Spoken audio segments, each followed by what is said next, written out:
Market 'ਚ ਵਿਕਦਾ ਕੁਝ ਹੋਰ ਪਿਆ, ਤੁਸੀਂ ਉਸ ਚੀਜ਼ ਤੋਂ ਹਟ ਕੇ ਪੰਜਾਬੀ ਦੀ ਪੇਸ਼ਕਾਰੀ ਕਰ ਦਿੱਤੀ ਹੈ।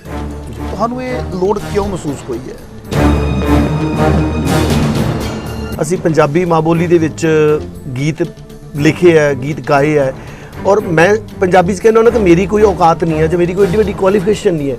ਜੋ ਮੈਨੂੰ ਪੰਜਾਬੀ ਬੋਲੀ ਨੇ, ਪੰਜਾਬੀ ਸੰਗੀਤ ਨੇ ਦੇ ਦਿੱਤਾ ਹੈ। ਕੁੱਤਾ ਜਿਹੜਾ ਨਾ, ਉਹਨੂੰ ਵੀ ਸ਼ਾਮ ਨੂੰ ਰੋਟੀ ਮਿਲਦੀ ਹੈ। ਬੰਦਾ ਹੇਰਾ ਫੇਰੀ ਕਰਕੇ ਲੈ ਕੇ ਆਉਂਦਾ, ਕੁੱਤੇ ਨੂੰ ਇੱਕ ਨਹੀਂ 4 ਘਰ ਪਾ ਦਿੰਦੇ ਆ।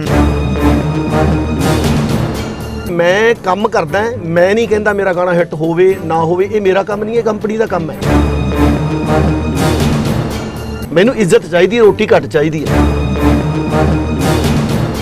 ਨਸ਼ਾ ਨਹੀਂ ਕਰਨਾ, ਇਹਨੂੰ ਸੰਸਕਾਰ ਕਹਿੰਦੇ ਆ। ਪੈਸਾ ਕਮਾਉਣਾ ਸੰਸਕਾਰ ਨਹੀਂ ਹੈ ਕਿ ਮੇਰੇ ਕੋਲੇ ਗੱਡੀ ਸੀ, ਮੇਰੇ ਬੱਚਿਆਂ ਨੇ ਹੈਲੀਕਾਪਟਰ ਲੈ ਲਿਆ, ਕੀ ਸੰਸਕਾਰ ਹੈ?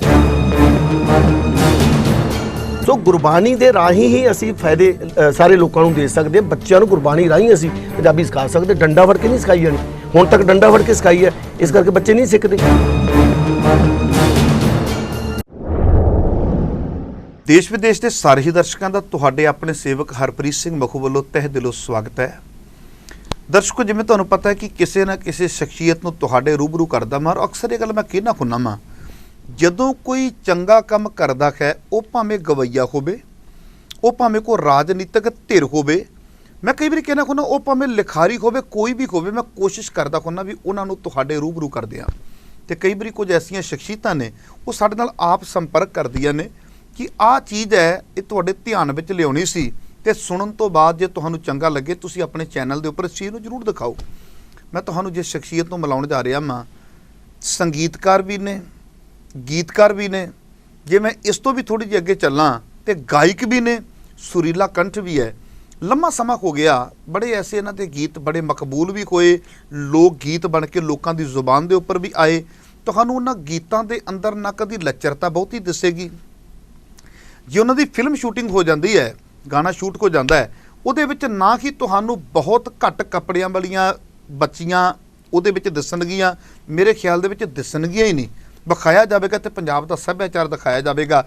ਪਰ ਜੇ ਮੈਂ ਗੱਲ ਕਰਾਂ ਅੱਜ ਨਿਰਮਲ ਸਿੱਧੂ ਜੀ ਨੂੰ ਤੁਹਾਡੇ ਰੂਬਰੂ ਕਰਨ ਜਾ ਰਿਹਾ ਮੈਂ, ਉਹਦਾ ਬੜਾ ਵੱਡਾ ਕਾਰਨ ਹੈ। ਜਿਹੜੀ ਅਸੀਂ ਮਾਂ ਬੋਲੀ ਪੰਜਾਬੀ ਦੀ ਗੱਲ ਕਰਦੇ ਹਾਂ, ਜੇ ਮੈਂ ਇੱਕ ਛੋਟੀ ਜਿਹੀ ਤੁਹਾਡੇ ਨਾਲ ਗੱਲ ਕਰਾਂ, 47 ਤੋਂ ਬਾਅਦ 1966 ਦੇ ਅੰਦਰ ਅਸੀਂ ਬੋਲੀਆਂ ਦੇ ਆਧਾਰ ਦੇ ਉੱਪਰ, ਜਦੋਂ ਭਾਸ਼ਾ ਦੇ ਆਧਾਰ ਦੇ ਉੱਪਰ ਸੂਬਿਆਂ ਦੀ ਵੰਡ ਹੁੰਦੀ ਹੈ, ਤੇ ਸਾਨੂੰ ਵੀ ਇੱਕ ਮੋਰਚਾ ਲਾਉਣਾ ਪੈ ਜਾਂਦਾ ਵੀ ਪੰਜਾਬੀ ਬੋਲਦਾ ਇਲਾਕਾ ਹੈ, ਪੰਜਾਬੀ ਬੋਲਦੇ ਇਲਾਕੇ ਨੂੰ ਦੇ ਕੇ ਤੇ ਇਹਨੂੰ ਇੱਕ ਸੂਬਾ ਘੋਸ਼ਿਤ ਕੀਤਾ ਜਾਵੇ। ਅਸੀਂ ਪੰਜਾਬੀ ਮਾਂ ਬੋਲੀ ਦੀ ਗੱਲ ਕੀਤੀ, ਸਮਾਂ ਪਾ ਕੇ ਉਹ ਸਾਡੀ ਜ਼ੁਬਾਨ ਤੋਂ ਤਿਲਕਦੀ ਗਈ। ਸਮਾਂ ਪਾ ਕੇ ਪ੍ਰਵਾਸੀ ਵੀ ਆਇਆ, ਉਹਦਾ ਵੀ ਸਾਡੀ ਪੰਜਾਬੀ ਮਾਂ ਬੋਲੀ ਨੂੰ ਨੁਕਸਾਨ ਹੋਇਆ। ਸਮਾਂ ਪਾ ਕੇ ਸਾਡੇ ਕੁਝ ਐਸੇ ਸਕੂਲ ਦੇ ਵਿੱਚ ਅਸੀਂ ਆਪਣੇ ਬੱਚੇ ਪਾ ਦਿੱਤੇ, ਪੰਜਾਬੀ ਮਾਂ ਬੋਲੀ ਦਾ ਬਹੁਤ ਵੱਡੇ ਪੱਧਰ ਤੇ ਨੁਕਸਾਨ ਹੋਇਆ। ਪਿਛਲੇ ਸਮੇਂ ਵਿੱਚ ਐਸਾ ਵੀ ਆਇਆ ਕਿ ਪੰਜਾਬੀ ਬੋਲਣ ਵਾਲੇ ਬੱਚੇ ਨੂੰ ਫਾਈਨ ਹੋਵੇਗਾ। ਸਾਨੂੰ ਸਕੂਲਾਂ ਦੇ ਬਾਹਰ ਵੀ ਜਾਣਾ ਪਿਆ, ਉਹਨਾਂ ਦੇ ਪ੍ਰਿੰਸੀਪਲ ਨੂੰ ਵੀ ਕੈਮਰੇ ਅੱਗੇ ਲਿਆਉਣਾ ਪਿਆ, ਬੜਾ ਕੁਝ ਹੋਇਆ। ਪਰ ਜਦੋਂ ਕੋਈ ਇਸ ਤਰੀਕੇ ਨਾਲ ਪੰਜਾਬੀ ਮਾਂ ਬੋਲੀ ਨੂੰ ਆਪਣੇ ਪ੍ਰੋਫੈਸ਼ਨ ਦੇ ਰਾਹੀਂ ਪੇਸ਼ ਕਰ ਦੇਵੇਗਾ, ਦੇਖੋ ਮੈਂ ਤਾਂ ਇੱਕੋ ਗੱਲ ਜਾਣਦਾ ਵਾਂ ਵੀ ਜੇ ਇੱਕ ਬੁਲਾਰਾ ਸਟੇਜ ਤੇ ਪੰਜਾਬੀ ਮਾਂ ਬੋਲੀ ਦੀ ਗੱਲ ਕਰਦਾ ਸੀ ਕਹਿੰਦੇ ਸੇਵਾ, ਜੇ ਕੋਈ ਆਪਣੀਆਂ ਲਿਖਤਾਂ ਦੇ ਰਾਹੀਂ ਪੰਜਾਬੀ ਮਾਂ ਬੋਲੀ ਦੀ ਗੱਲ ਕਰਦਾ ਸੀ ਕਹਿੰਦੇ ਸੇਵਾ। ਮੈਂ ਕਹਿੰਦਾ ਆਪਣੇ ਪ੍ਰੋਫੈਸ਼ਨ ਦੇ ਅਕੋਰਡਿੰਗ ਜੇ ਨਿਰਮਲ ਸਿੱਧੂ ਜੀ ਨੇ ਪੰਜਾਬੀ ਮਾਂ ਬੋਲੀ ਦਾ ਇੱਕ ਸੌਂਗ ਬਣਾ ਕੇ ਪੇਸ਼ ਕਰ ਦਿੱਤਾ ਤਾਂ ਮੈਂ ਇਸ ਗੱਲ ਨੂੰ ਵੀ ਇੱਕ ਸੇਵਾ ਦਾ ਰੂਪ ਦੇ ਦਿਆਂਗਾ। ਸੋ ਅੱਜ ਸਾਡੇ ਸਟੂਡੀਓ ਦੇ ਵਿੱਚ ਪਹੁੰਚੇ ਨੇ, ਆਓ ਸਭ ਤੋਂ ਪਹਿਲਾਂ ਨਿਰਮਲ ਸਿੱਧੂ ਜੀ ਦਾ ਆਪਣੇ ਸਟੂਡੀਓ ਵਿੱਚ ਆਉਣ ਲਈ ਅਸੀਂ ਸਵਾਗਤ ਕਰਦੇ ਹਾਂ। ਵੀਰ ਜੀ, ਪ੍ਰੋਗਰਾਮ ਦੇ ਵਿੱਚ ਤੁਹਾਡਾ ਸਵਾਗਤ ਹੈ ਜੀ। ਬਾਕੀ ਸਾਹਿਬ ਬਹੁਤ ਬਹੁਤ ਸ਼ੁਕਰੀਆ, ਬਹੁਤ ਚੰਗਾ ਲੱਗਾ ਅੱਜ ਸਾਡੇ ਸਟੂਡੀਓ ਵਿੱਚ ਆਏ ਹੋ। ਤੁਹਾਡੇ ਕੁਝ ਲੋਕ ਗੀਤ ਬੜੇ ਮਕਬੂਲ ਹੋਏ ਨੇ ਜੀ। ਪਰ ਜੇ ਮੈਂ ਗੱਲ ਕਰਾਂ, ਤੁਸੀਂ ਲੰਮੇ ਸਮੇਂ ਤੋਂ ਗਾ ਰਹੇ ਹੋ, ਲੰਮੇ ਸਮੇਂ ਤੋਂ ਸਿਖਾ ਰਹੇ ਹੋ ਜੀ। ਮੈਨੂੰ ਇੱਥੋਂ ਤੱਕ ਵੀ ਪਤਾ ਲੱਗਾ ਬੜੇ ਐਸੇ ਆਰਟਿਸਟ ਨੇ ਜਿਨ੍ਹਾਂ ਨੂੰ ਪ੍ਰਮੋਟ ਤੁਸੀਂ ਕੀਤਾ, ਹਾਲਾਂਕਿ ਉਹਨਾਂ ਦੀ ਜ਼ਬਾਨ ਤੇ ਤੁਹਾਡਾ ਕਦੀ ਨਾਮ ਨਹੀਂ ਆਇਆ। ਕਈ ਵਾਰੀ ਮੈਂ ਉਹਨਾਂ ਦੀ ਜ਼ਬਾਨ ਤੋਂ ਤੁਹਾਡਾ ਨਾਮ ਨਹੀਂ ਸੁਣਿਆ, ਪਰ ਕਿਤੇ ਨਾ ਕਿਤੇ ਮੈਨੂੰ ਬਹੁਤਿਆਂ ਕੋਲੋਂ ਪਤਾ ਲੱਗਿਆ ਵੀ ਉਹਨਾਂ ਨੂੰ ਪ੍ਰਮੋਟ ਕਰਨ ਦੇ ਵਿੱਚ ਤੁਹਾਡਾ ਬਹੁਤ ਵੱਡਾ ਯੋਗਦਾਨ ਰਿਹਾ। ਹੁਣ ਜਦੋਂ ਪੰਜਾਬੀ ਆਪਾਂ ਮਾਂ ਬੋਲੀ ਦੀ ਗੱਲ ਕਰਦੇ ਹਾਂ, ਆ ਜਿਹੜਾ ਊੜਾ ਆੜਾ ਸੌਂਗ ਆਇਆ ਹੈ ਜੀ, ਇਹ ਬੜੇ ਸੋਹਣੇ ਢੰਗ ਦੇ ਵਿੱਚ ਫਿਲਮਾਇਆ ਗਿਆ ਹੈ। ਤੁਹਾਡੇ ਸਿਰ ਦੇ ਉੱਪਰ ਦਸਤਾਰ ਹੈ, ਕੋਸ਼ਿਸ਼ ਤੁਸੀਂ ਕੀਤੀ ਹੈ ਮਰਿਆਦਾ ਦਾ ਵੀ ਖਿਆਲ ਰੱਖਣ ਦੀ, ਹਰ ਪੱਖ ਤੋਂ ਆਪਣੇ ਵੱਲੋਂ ਤੁਸੀਂ ਪੂਰਾ ਯਤਨ ਕੀਤਾ। ਬੰਦਾ ਵੈਸੇ ਕਦੀ ਵੀ ਸੰਪੂਰਨ ਨਹੀਂ ਹੁੰਦਾ, ਬਿਲਕੁਲ ਜੀ, ਫਿਰ ਬੜਾ ਅੱਛਾ ਉਪਰਾਲਾ ਕੀਤਾ ਹੈ। ਜਦ ਕਿ ਤੁਹਾਨੂੰ ਪਤਾ ਮਾਰਕੀਟ ਵਿੱਚ ਵਿਕਦਾ ਕੁਝ ਹੋਰ ਪਿਆ, ਪਤਾ ਤੁਹਾਨੂੰ ਵੀ ਹੈ, ਪਤਾ ਮੈਨੂੰ ਵੀ ਹੈ, ਪਤਾ ਸਰੋਤਿਆਂ ਨੂੰ ਵੀ ਹੈ, ਮਾਰਕੀਟ 'ਚ ਵਿਕਦਾ ਕੁਝ ਹੋਰ ਪਿਆ। ਤੁਸੀਂ ਉਸ ਚੀਜ਼ ਤੋਂ ਹਟ ਕੇ ਪੰਜਾਬੀ ਦੀ ਪੇਸ਼ਕਾਰੀ ਕਰ ਦਿੱਤੀ ਹੈ। ਤੁਹਾਨੂੰ ਇਹ ਲੋੜ ਕਿਉਂ ਮਹਿਸੂਸ ਹੋਈ ਹੈ? ਦੇਖੋ ਜੀ ਗੱਲ ਇਹ ਹੈ ਕਿ ਮੈਂ ਸਮਝਦਾ ਵੀ ਅਸੀਂ ਜਿਸ ਵੀ ਪੇਸ਼ੇ ਦੇ ਵਿੱਚ ਕੰਮ ਕਰਦੇ ਹਾਂ ਉਹ ਪੇਸ਼ਾ ਸਾਨੂੰ ਰੋਟੀ ਦਿੰਦਾ ਹੈ। ਅਸੀਂ ਪੰਜਾਬੀ ਮਾਂ ਬੋਲੀ ਦੇ ਵਿੱਚ ਗੀਤ ਲਿਖੇ ਹੈ, ਗੀਤ ਗਾਏ ਹੈ, ਔਰ ਮੈਂ ਪੰਜਾਬੀ 'ਚ ਕਹਿੰਦਾ ਹੁੰਦਾ ਕਿ ਮੇਰੀ ਕੋਈ ਔਕਾਤ ਨਹੀਂ ਹੈ ਜਾਂ ਮੇਰੀ ਕੋਈ ਏਡੀ ਵੱਡੀ ਕੁਆਲੀਫਿਕੇਸ਼ਨ ਨਹੀਂ ਹੈ। ਜੋ ਮੈਨੂੰ ਪੰਜਾਬੀ ਬੋਲੀ ਨੇ, ਪੰਜਾਬੀ ਸੰਗੀਤ ਨੇ ਦੇ ਦਿੱਤਾ ਹੈ। ਪਰ ਬਹੁਤ ਅਰਸੇ ਤੋਂ ਕੰਮ ਕਰ ਰਿਹਾ ਮੈਂ ਆਪਣੇ ਆਪ ਨੂੰ ਇੱਕ ਸੰਪੂਰਨ ਵਿਅਕਤੀ ਸਮਝਦਾ। ਦੁਨੀਆ ਦੇ ਲੋਕ ਕਹਿੰਦੇ ਆ ਕਿ ਜਿਨ੍ਹਾਂ ਦੇ ਕੋਲੇ ਬਹੁਤ ਵੱਡੇ ਜਹਾਜ਼ ਹੈ, ਜਿਨ੍ਹਾਂ ਕੋਲੇ ਬਹੁਤ ਵੱਡੀਆਂ ਕੋਠੀਆਂ ਕਾਰਾਂ, ਉਹ ਆਪਣੇ ਆਪ ਨੂੰ ਸੰਪੂਰਨ ਨਹੀਂ ਸਮਝਦੇ। ਤੁਸੀਂ ਮੈਨੂੰ ਕਈ ਲੋਕ ਕਹਿੰਦੇ ਆ, ਮੈਂ ਕਹਿੰਦਾ ਕਿ ਮੈਂ ਦੁਨੀਆ ਦਾ ਸਭ ਤੋਂ ਪਹਿਲਾ ਬੰਦਾ ਜਿਹੜਾ ਮੈਂ ਸੰਤੁਸ਼ਟ ਹੈ। ਮੇਰੇ ਕੋਲੇ ਉਹ ਕੁਝ ਹੈ ਜਿਸ ਲਈ ਮੇਰਾ ਜਿਉਣਾ ਜ਼ਰੂਰੀ ਹੈ, ਜਿਸ ਕਰਕੇ ਮੈਨੂੰ ਜਿਉਣਾ ਚਾਹੀਦਾ ਹੈ। ਬੰਦਾ ਨਾਂ ਲਈ ਜਿਉਂਦਾ ਹੈ, ਬੰਦਾ ਇੱਜ਼ਤ ਲਈ ਜਿਉਂਦਾ ਹੈ। ਪੈਸੇ ਲਈ ਬੰਦੇ ਜਿਹੜੇ ਜਿਉਂਦੇ ਆ ਉਹਨਾਂ ਨੂੰ ਮੈਂ ਇਨਸਾਨ ਦੀ ਜੂਨੀ 'ਚ ਆਇਆ ਹੀ ਨਹੀਂ ਸਮਝਦਾ। ਕਿਉਂਕਿ ਕੁੱਤਾ ਜਿਹੜਾ ਨਾ ਉਹਨੂੰ ਵੀ ਸ਼ਾਮ ਨੂੰ ਰੋਟੀ ਮਿਲਦੀ ਹੈ। ਬੰਦਾ ਹੇਰਾ ਫੇਰੀ ਕਰਕੇ ਲੈ ਕੇ ਆਉਂਦਾ, ਕੁੱਤੇ ਨੂੰ ਇੱਕ ਨਹੀਂ 4 ਘਰ ਪਾ ਦਿੰਦੇ ਆ। ਲੇਕਿਨ ਕੁੱਤੇ ਦਾ ਜਿਉਣਾ ਤੇ ਬੰਦੇ ਜਿਉਣ 'ਚ ਫਰਕ ਕੀ ਹੈ? ਕਿ ਬੰਦਾ ਇਸ ਦੁਨੀਆ ਤੇ ਆਇਆ ਹੈ ਤਾਂ ਸਿਰਫ ਇਹ ਨਹੀਂ ਕਿ ਅਸੀਂ ਆਪਣੇ ਗਾਣੇ ਗਾ ਕੇ ਜਾਂ ਲੜਕੀਆਂ ਅਰਧਨਗਨ ਲੜਕੀਆਂ ਨੂੰ ਲੈ ਕੇ ਅਸੀਂ ਦਿਖਾ ਕੇ ਪੈਸਾ ਕਮਾਉਣਾ। ਮੈਂ ਜਿੰਨਾ ਨਾਂ ਕਮਾਇਆ ਹੈ ਮੇਰੇ ਸਰੋਤੇ ਜਾਣਦੇ ਆ, ਮੇਰੇ ਗੀਤਾਂ ਦੇ ਵਿੱਚ ਲੜਕੀ ਹੁੰਦੀ ਨਹੀਂ। ਇਸ ਦੇ ਬਾਵਜੂਦ ਵੀ ਮੇਰੇ ਐਸੇ ਗਾਣੇ ਆ, ਸ਼ੇਰ ਪੰਜਾਬੀ ਪੋਤਾਂ ਹਿੱਕ ਤਾਣ ਕੇ ਤੁਰੀਏ, ਇਹ ਉਸ ਵਕਤ 2009 ਦੇ ਵਿੱਚ ਮੇਰਾ ਗਾਣਾ ਆਇਆ ਸੀਗਾ ਜਦੋਂ ਇੰਗਲਿਸ਼ ਗਾਣੇ ਸਾਡੇ ਬੱਚੇ ਗਾਉਂਦੇ ਸੀ, ਕਿਸੇ ਨੂੰ ਪੰਜਾਬੀ ਬੋਲਣੀ ਨਹੀਂ ਆਉਂਦੀ ਸੀਗੀ। ਔਰ ਯੂਕੇ ਦੇ ਵਿੱਚ ਮੈਂ ਤਕਰੀਬਨ 12-13 ਸਾਲ ਕੀਤੇ ਹੈ, ਕੰਮ ਕੀਤਾ ਹੈ। ਔਰ ਉਹਨਾਂ ਦਿਨਾਂ 'ਚ ਮੈਂ ਇਹ ਗਾਣਾ ਆਇਆ ਜੋ ਕਿ ਹਰ ਕਲੱਬ 'ਚ, ਹਰ ਪੱਬ 'ਚ, ਹਰ ਗੋਰਿਆਂ ਦੇ, ਚੀਨੀਆਂ ਦੇ, ਕਾਲਿਆਂ ਦੇ ਇਹ ਗਾਣਾ ਵੱਜਦਾ ਹੈ। ਪੰਜਾਬੀਆਂ ਦੇ ਡੌਲਿਆਂ 'ਚ ਜਾਣ ਹੁਰ, ਪੰਜਾਬੀਆਂ ਦੀ ਵੱਖਰੀ ਪਛਾਣ ਹੁਰ। ਹੁਰ ਸ਼ਬਦ ਸਾਡਾ ਤੁਸੀਂ ਜਾਣਦੇ ਹੋ। ਅਸੀਂ ਉਸ ਸ਼ਬਦ ਨੂੰ ਹਿੱਟ ਕੀਤਾ। ਉਹ ਗਾਣਾ ਵੀ ਲੋਕਾਂ ਨੇ ਪਤਾ ਨਹੀਂ ਸੈਂਕੜੇ ਲੋਕਾਂ ਨੇ ਵੀਡੀਓ ਉਹਦੇ ਪਾ ਦਿੱਤੇ। ਉਹਦੇ 'ਚ ਵੀ ਕੋਈ ਕੁੜੀ ਨਹੀਂ ਹੈਗੀ। ਉਹਦੇ 'ਚ ਅਸੀਂ ਪੰਜਾਬੀ ਦਿਖਾ ਰਹੇ ਹਾਂ, ਜਿਮ ਦਿਖਾ ਰਹੇ ਹਾਂ, ਪਾਵਰ ਦਿਖਾ ਰਹੇ ਹਾਂ, ਪੰਜਾਬੀਆਂ ਦਾ ਜੋਸ਼ ਦਿਖਾ ਰਹੇ ਹਾਂ। ਮੈਂ ਨਹੀਂ ਸਮਝਦਾ ਕਿ ਲੜਕੀਆਂ ਦੇ ਨਾਲ ਲੋਕੀ ਗਾਣੇ ਹਿੱਟ ਕਰਦੇ ਆ। ਬਾਕੀ ਇਹ ਹੈ ਕਿ ਜਿਹੜੇ ਬੰਦੇ ਨੇ ਸਿੱਖਿਆ ਹੁੰਦਾ। ਮੈਂ ਇੱਕ ਐਸੇ ਉਸਤਾਦ ਤੋਂ ਸਿੱਖਿਆ ਜਿਹਨੂੰ ਦੇਣ ਵਾਸਤੇ ਮੇਰੇ ਕੋਲੇ 10 ਰੁਪਏ ਨਹੀਂ ਸੀਗੇ। ਔਰ ਉਹਨਾਂ ਨੇ ਮੈਨੂੰ ਇੱਕ ਗੱਲ ਕਹੀ ਸੀ ਕਿ ਬੇਟਾ ਮੇਰੀ ਫੀਸ ਤਾਂ ਇੰਨੀ ਹੈ, ਤੂੰ ਨਹੀਂ ਦੇ ਸਕਦਾ, ਇੱਕ ਪ੍ਰੋਮਿਸ ਕਰ ਕਿ ਤੂੰ ਜ਼ਿੰਦਗੀ ਦੇ ਵਿੱਚ ਸੰਗੀਤ ਨੂੰ ਸਿਰਫ ਪੈਸਾ ਕਮਾਉਣ ਲਈ ਨਹੀਂ ਕਰੇਗਾ। ਤੇਰੇ ਅੰਦਰ ਮੈਂ ਜੋ ਸੰਗੀਤ ਭਰੂੰਗਾ ਉਹ ਸੰਗੀਤ ਲੋਕਾਂ ਦੇ ਵਿੱਚ ਭਰਨਾ ਹੈ ਤੂੰ। ਸੋ ਮੈਂ ਗਜ਼ਲ ਵੀ ਗਾਈ ਹੈ, ਮੈਂ ਗੁਰਬਾਣੀ ਵੀ ਗਾਈ ਹੈ, ਮੈਂ ਰਾਗਾਂ ਦੇ ਵਿੱਚ ਗੁਰਬਾਣੀ ਵੀ ਗਾਈ ਹੈ, ਮੈਂ ਭਜਨ ਵੀ ਗਾਇਆ, ਮੈਂ ਕਾਫੀ ਵੀ ਗਾਈ ਹੈ, ਮੈਂ ਠੁਮਰੀ ਵੀ ਗਾਈ ਹੈ। ਮੈਂ ਸਭ ਤੋਂ ਪਹਿਲਾ ਕਲਾਕਾਰ ਹਾਂ ਜਿਹਨੇ 80 ਦੇ ਵਿੱਚ ਪੌਪ ਗਾਤਾ ਸੀਗਾ। ਮੇਰੀ ਇੱਕ ਐਲਬਮ ਆਈ ਸੀ, ਉਹਦਾ ਨਾਮ ਸੀ ਧੂਮ ਧੜਾਕਾ। ਉਸ ਤੋਂ ਪਹਿਲਾਂ ਪੰਜਾਬੀਆਂ ਨੂੰ ਪਤਾ ਹੀ ਨਹੀਂ ਸੀ ਪੌਪ ਕੀ ਹੁੰਦਾ। ਸਭ ਤੋਂ ਪਹਿਲੀ ਐਲਬਮ ਮੇਰੀ ਆਈ ਹੈ। ਉਹ ਗੱਲ ਵੱਖਰੀ ਹੈ ਕਿ ਮੈਂ ਕੰਮ ਕਰਦਾ, ਮੈਂ ਨਹੀਂ ਕਹਿੰਦਾ ਮੇਰਾ ਗਾਣਾ ਹਿੱਟ ਹੋਵੇ ਨਾ ਹੋਵੇ, ਇਹ ਮੇਰਾ ਕੰਮ ਨਹੀਂ ਹੈ, ਕੰਪਨੀ ਦਾ ਕੰਮ ਹੈ। ਅਗਰ ਕਲਾਕਾਰ ਤੇ ਕਲਰਕ 'ਚ ਕੀ ਫਰਕ ਹੈ? ਅੱਜ ਦੇ ਕਲਾਕਾਰ ਕਲਰਕ ਨੇ, ਉਹ ਪਹਿਲਾਂ ਬਜਟ ਲੈ ਕੇ ਆਉਂਦੇ ਆ, 20 ਲੱਖ ਰੁਪਏ ਦਾ ਬਜਟ ਲੈ ਕੇ ਆਉਣਗੇ। ਉਹ ਪਹਿਲਾਂ 5 ਲੱਖ ਰੁਪਈਆ ਉਹਨਾਂ ਨੂੰ ਗਰੋ ਕਰਨ ਦੇ ਉੱਤੇ ਰੱਖ ਦੇਣਗੇ ਕਿ ਇੰਨੇ ਮਿਲੀਅਨ ਵਿਊ ਚਾਹੀਦੇ ਆ। ਮੈਨੂੰ ਵੀ ਮਿਲੀਅਨ ਵਿਊ ਦੀ ਲੋੜ ਹੀ ਨਹੀਂ, ਮੈਨੂੰ 10 ਮਿਲੀਅਨ ਦੀ ਜਾਂ 5 ਮਿਲੀਅਨ ਦੀ ਜਾਂ 50,000 ਦੀ ਜ਼ਰੂਰਤ ਨਹੀਂ ਹੈ। ਕਿਉਂਕਿ ਮੈਂ ਪੂਰੀ ਦੁਨੀਆ 'ਚ ਵਿਚਰਦਾ। ਗੱਲ ਇਹ ਹੁੰਦੀ ਹੈ ਕਿ ਅਖੀਰ ਤੇ ਕੋਈ ਵੀ ਕਲਾਕਾਰ ਦੀ ਗੱਲ ਇਹ ਹੁੰਦੀ ਵੀ ਤੁਹਾਡੇ ਕੋਲੇ ਸਾਲ ਦੇ ਪ੍ਰੋਗਰਾਮ ਕਿੰਨੇ ਆ। ਵੀ ਉਹਦੇ ਵਿੱਚ ਕੁਝ ਵੀ ਤੁਹਾਡੇ ਕਹਿਣ ਤੋਂ ਸੱਚ ਨਹੀਂ ਹੁੰਦਾ। ਪਹਿਲੀ ਗੱਲ ਤੇ ਇਹ ਹੈ ਵੀ ਅਸੀਂ ਗਾਇਕੀ ਦੇ ਬਲ ਦੇ ਉੱਪਰ ਪੇਸ਼ ਆਈਏ। ਉਹਦੇ ਵਿੱਚ ਸਾਨੂੰ ਆਪਣੇ ਵਿਊਜ਼ ਲੈਣ ਵਾਸਤੇ ਨੰਗੇਜ ਪੇਸ਼ ਕਰਨਾ ਪੈ ਰਿਹਾ ਹੈ, ਲੜਕੀਆਂ ਲੱਭਣੀਆਂ ਪੈ ਰਹੀਆਂ, ਕੱਦ ਕੱਟ ਦੇਖਣਾ ਪੈ ਰਿਹਾ, ਮਾਡਲ ਸੱਦਣੀਆਂ ਪੈ ਰਹੀਆਂ ਨੇ। ਸੱਚ ਹੈ ਜੀ, ਹੈ ਨਾ? ਉਹਦਾ ਵਜ਼ਨ ਪਾਉਣ ਵਾਸਤੇ ਜੇ ਤੁਹਾਡੀ ਗਾਇਕੀ ਦੇ ਵਿੱਚ ਵਜ਼ਨ ਹੋਵੇ ਇਹਨਾਂ ਚੀਜ਼ਾਂ ਦੀ ਤੁਹਾਨੂੰ ਲੋੜ ਹੀ ਨਹੀਂ ਪੈ ਜਾਂਦੀ। ਲੋਕ ਵੀਡੀਓ ਬਣਾਉਣਗੇ, ਲੋਕ ਵੀਡੀਓ ਬਣਾਉਣਗੇ, ਉਹ ਭਾਵੇਂ ਜਿਮ ਦੇ ਵਿੱਚ ਬਣਾਉਣ, ਭਾਵੇਂ ਉਹ ਡਾਂਸਿੰਗ ਜਿੱਥੇ ਸਿਖਾਇਆ ਜਾਂਦਾ ਉੱਥੇ ਬਣਾਉਣ, ਕਿਤੇ ਵੀ ਬਣਾਉਣ, ਤੁਹਾਡੇ ਸੌਂਗ ਦੇ ਵਿੱਚ ਦਮ ਹੋਵੇ, ਅਗਲੇ ਆਪੇ ਕੰਮ ਕਰ ਜਾਂਦੇ ਆ। ਬਿਲਕੁਲ ਜੀ। ਇੱਕ ਤੇ ਹੋ ਗਿਆ ਇਹ ਜੀ। ਫਿਰ ਉਹਦੇ ਵਿੱਚ ਉਹਨਾਂ ਨੂੰ ਫਿਰ ਵੀ ਵਿਊ ਲੈਣ ਦੇ ਲਈ ਕੁਝ ਵੀ ਆਰਗੈਨਿਕ ਨਹੀਂ ਹੁੰਦਾ। ਹਾਂ ਬਿਲਕੁਲ, ਬਹੁਤ ਕੁਝ ਫੇਕ ਹੁੰਦਾ ਹੈ ਜੀ। ਮੈਨੂੰ ਵਿਊਜ਼ ਚਾਹੀਦੇ ਨੇ, ਮੈਂ ਇੰਨੇ ਲੱਖ ਰੁਪਈਆ ਲਾ ਦਿੱਤਾ ਤੇ ਇੰਨੇ ਮਿਲੀਅਨ ਵਿਊਜ਼ ਮੈਨੂੰ ਆ ਗਏ। ਬਿਲਕੁਲ, ਤੁਹਾਨੂੰ ਇਹਨਾਂ ਚੀਜ਼ਾਂ ਦੀ ਕੋਈ ਜ਼ਰੂਰਤ ਨਹੀਂ। ਬਿਲਕੁਲ, ਮੈਂ ਕਦੇ ਜ਼ਰੂਰਤ ਸਮਝੀ ਨਹੀਂ। ਦੇਖੋ ਜੀ ਗੱਲ ਇਹ ਕਿ ਮੈਂ ਸਮਝਦਾ ਕਿ ਮੈਂ ਕੰਮ ਕਰ ਰਿਹਾ, ਮੈਨੂੰ ਲੋਕ ਬੁਲਾ ਰਹੇ ਨੇ। ਮੈਂ ਇੱਕ ਛੋਟੀ ਜਿਹੀ ਉਦਾਹਰਨ ਦੇਣੀ ਚਾਹੂੰਗਾ ਕਿ ਨਾ ਕੀ ਚੀਜ਼ ਹੁੰਦੀ ਹੈ। ਇੱਕ ਅੰਡਰਗਰਾਉਂਡ ਭੰਗੜਾ ਕੰਪੀਟੀਸ਼ਨ ਹੁੰਦਾ ਹੈ ਜੋ ਕਿ ਕੈਨੇਡਾ, ਅਮਰੀਕਾ, ਇੰਗਲੈਂਡ, ਯੂਰਪ ਦੇ ਵਿੱਚ ਹੁੰਦਾ ਹੈ। ਜਿਹੜੇ ਬੱਚੇ ਆ ਉਹਦੇ ਬਾਰੇ ਸਾਰੇ ਜਾਣਦੇ ਆ। ਉਹ ਕਾਲਜਾਂ ਤੇ ਯੂਨੀਵਰਸਿਟੀਆਂ ਦੇ ਜਿਹੜੇ ਬੱਚੇ ਇਕੱਠੇ ਕਰਕੇ ਇੱਕ ਸ਼ੋਅ ਕਰਾਉਂਦੇ ਨੇ, ਭੰਗੜਾ ਕੰਪੀਟੀਸ਼ਨ। ਸੋ ਮੈਨੂੰ 2009 ਦੇ ਵਿੱਚ ਕੈਨੇਡਾ ਵੱਲੋਂ ਆਫਰ ਆਈ ਉਸ ਕੰਪੀਟੀਸ਼ਨ 'ਚ ਗਾਉਣ ਵਾਸਤੇ। ਮੈਨੂੰ ਉਹਨਾਂ ਨੇ ਬੁੱਕ ਕੀਤਾ, ਮੈਂ ਉੱਥੇ 2009 ਦੇ ਵਿੱਚ ਗਾਇਆ। ਤੇ ਲੋਕਾਂ 'ਚ ਬੜੀ ਚਰਚਾ ਹੋ ਗਈ ਕਿ ਯਾਰ ਨਿਰਮਲ ਸਿੱਧੂ ਨੂੰ ਆਰਟਿਸਟ ਜਾਣਦੇ ਆ ਕਿ ਬੜੀ ਵੱਡੀ ਸਟੇਜ ਆ, ਉਹ ਬਿਨਾਂ ਟਿਕਟਾਂ ਤੋਂ 4-5 ਹਜ਼ਾਰ ਬੱਚੇ ਦਾ ਇਕੱਠ ਹੁੰਦਾ। ਸੋ ਲੋਕਾਂ ਨੇ ਕਿਹਾ ਕਿ ਬਈ ਨਿਰਮਲ ਸਿੱਧੂ ਪਤਾ ਨਹੀਂ ਕਿੱਦਾਂ ਚਲਾ ਗਿਆ। ਆਰਟਿਸਟਾਂ ਨੇ ਵੀ ਕਿਹਾ, ਹੁੰਦਾ ਹੀ ਹੈ ਹਰ ਲਾਈਨ ਦੇ ਵਿੱਚ। ਔਰ 2010 ਦੇ ਵਿੱਚ ਮੈਨੂੰ ਅਮਰੀਕਾ ਤੋਂ ਆਫਰ ਆਈ ਉਸੇ ਪ੍ਰੋਗਰਾਮ ਦੇ ਵਿੱਚ 2010 ਦੇ ਵਿੱਚ ਮੈਂ ਉੱਥੇ ਗਿਆ, ਜਦ ਕਿ ਬੜੇ ਆਰਟਿਸਟ ਸੀਗੇ, ਮੇਰੀ ਕੰਪੀਟੀਸ਼ਨ ਵਾਲੇ ਆਰਟਿਸਟ, ਮੇਰੇ ਤੋਂ ਸੀਨੀਅਰ ਆਰਟਿਸਟ ਵੀ ਹੈ। 2010 'ਚ ਮੈਂ ਉੱਥੇ ਗਿਆ, ਉੱਥੇ ਫਿਰ ਮੈਂ ਪਰਫਾਰਮੈਂਸ ਕੀਤੀ। ਬੜਾ ਵੱਖਰੀ ਕਿਸਮ ਦਾ ਆਨੰਦ ਹੁੰਦਾ ਉਸ ਪ੍ਰੋਗਰਾਮ ਦਾ। ਚਲੋ ਫਿਰ ਗੱਲ ਹੋ ਗਈ ਕਿ ਯਾਰ ਨਿਰਮਲ ਸਿੱਧੂ, ਹਾਂ ਗਾਣੇ ਚੱਲਦੇ ਆ, ਬੜੇ ਹਿੱਟ ਗਾਣੇ, ਬੁਲਾ ਲਿਆ ਹੋਊਗਾ ਯਾਰ। ਮੈਂ ਵੀ ਚੁੱਪ ਕਰ ਗਿਆ ਕਿ ਠੀਕ ਹੈ ਜੀ, ਹੋ ਗਿਆ। ਮੇਰੇ ਲਈ ਬੜੀ ਵੱਡੀ ਗੱਲ ਸੀ। ਤੁਸੀਂ ਹੈਰਾਨ ਹੋ ਜਾਓਗੇ, 2011 ਦੇ ਵਿੱਚ ਲੰਡਨ 'ਚ ਹੈਮਰ ਸਮਿਥ ਅਪੋਲੋ ਦੇ ਵਿੱਚ 3 ਸਾਲ ਲਗਾਤਾਰ ਇੱਕੋ ਹੀ ਆਰਟਿਸਟ ਨੂੰ ਰਿਪੀਟ ਕਰਨ, ਇੱਕੋ ਹੀ ਮੈਨੇਜਮੈਂਟ। ਇਹਦੇ ਬਾਰੇ ਤੁਸੀਂ ਸੋਚ ਲਓ ਵੀ ਮੈਂ ਕਿੰਨਾ ਕੁ ਪ੍ਰਸਿੱਧ ਹੈਗਾ ਜਾਂ ਮੈਂ ਕਿੰਨਾ ਕੁ ਫਲਾਪ ਹੈਗਾ।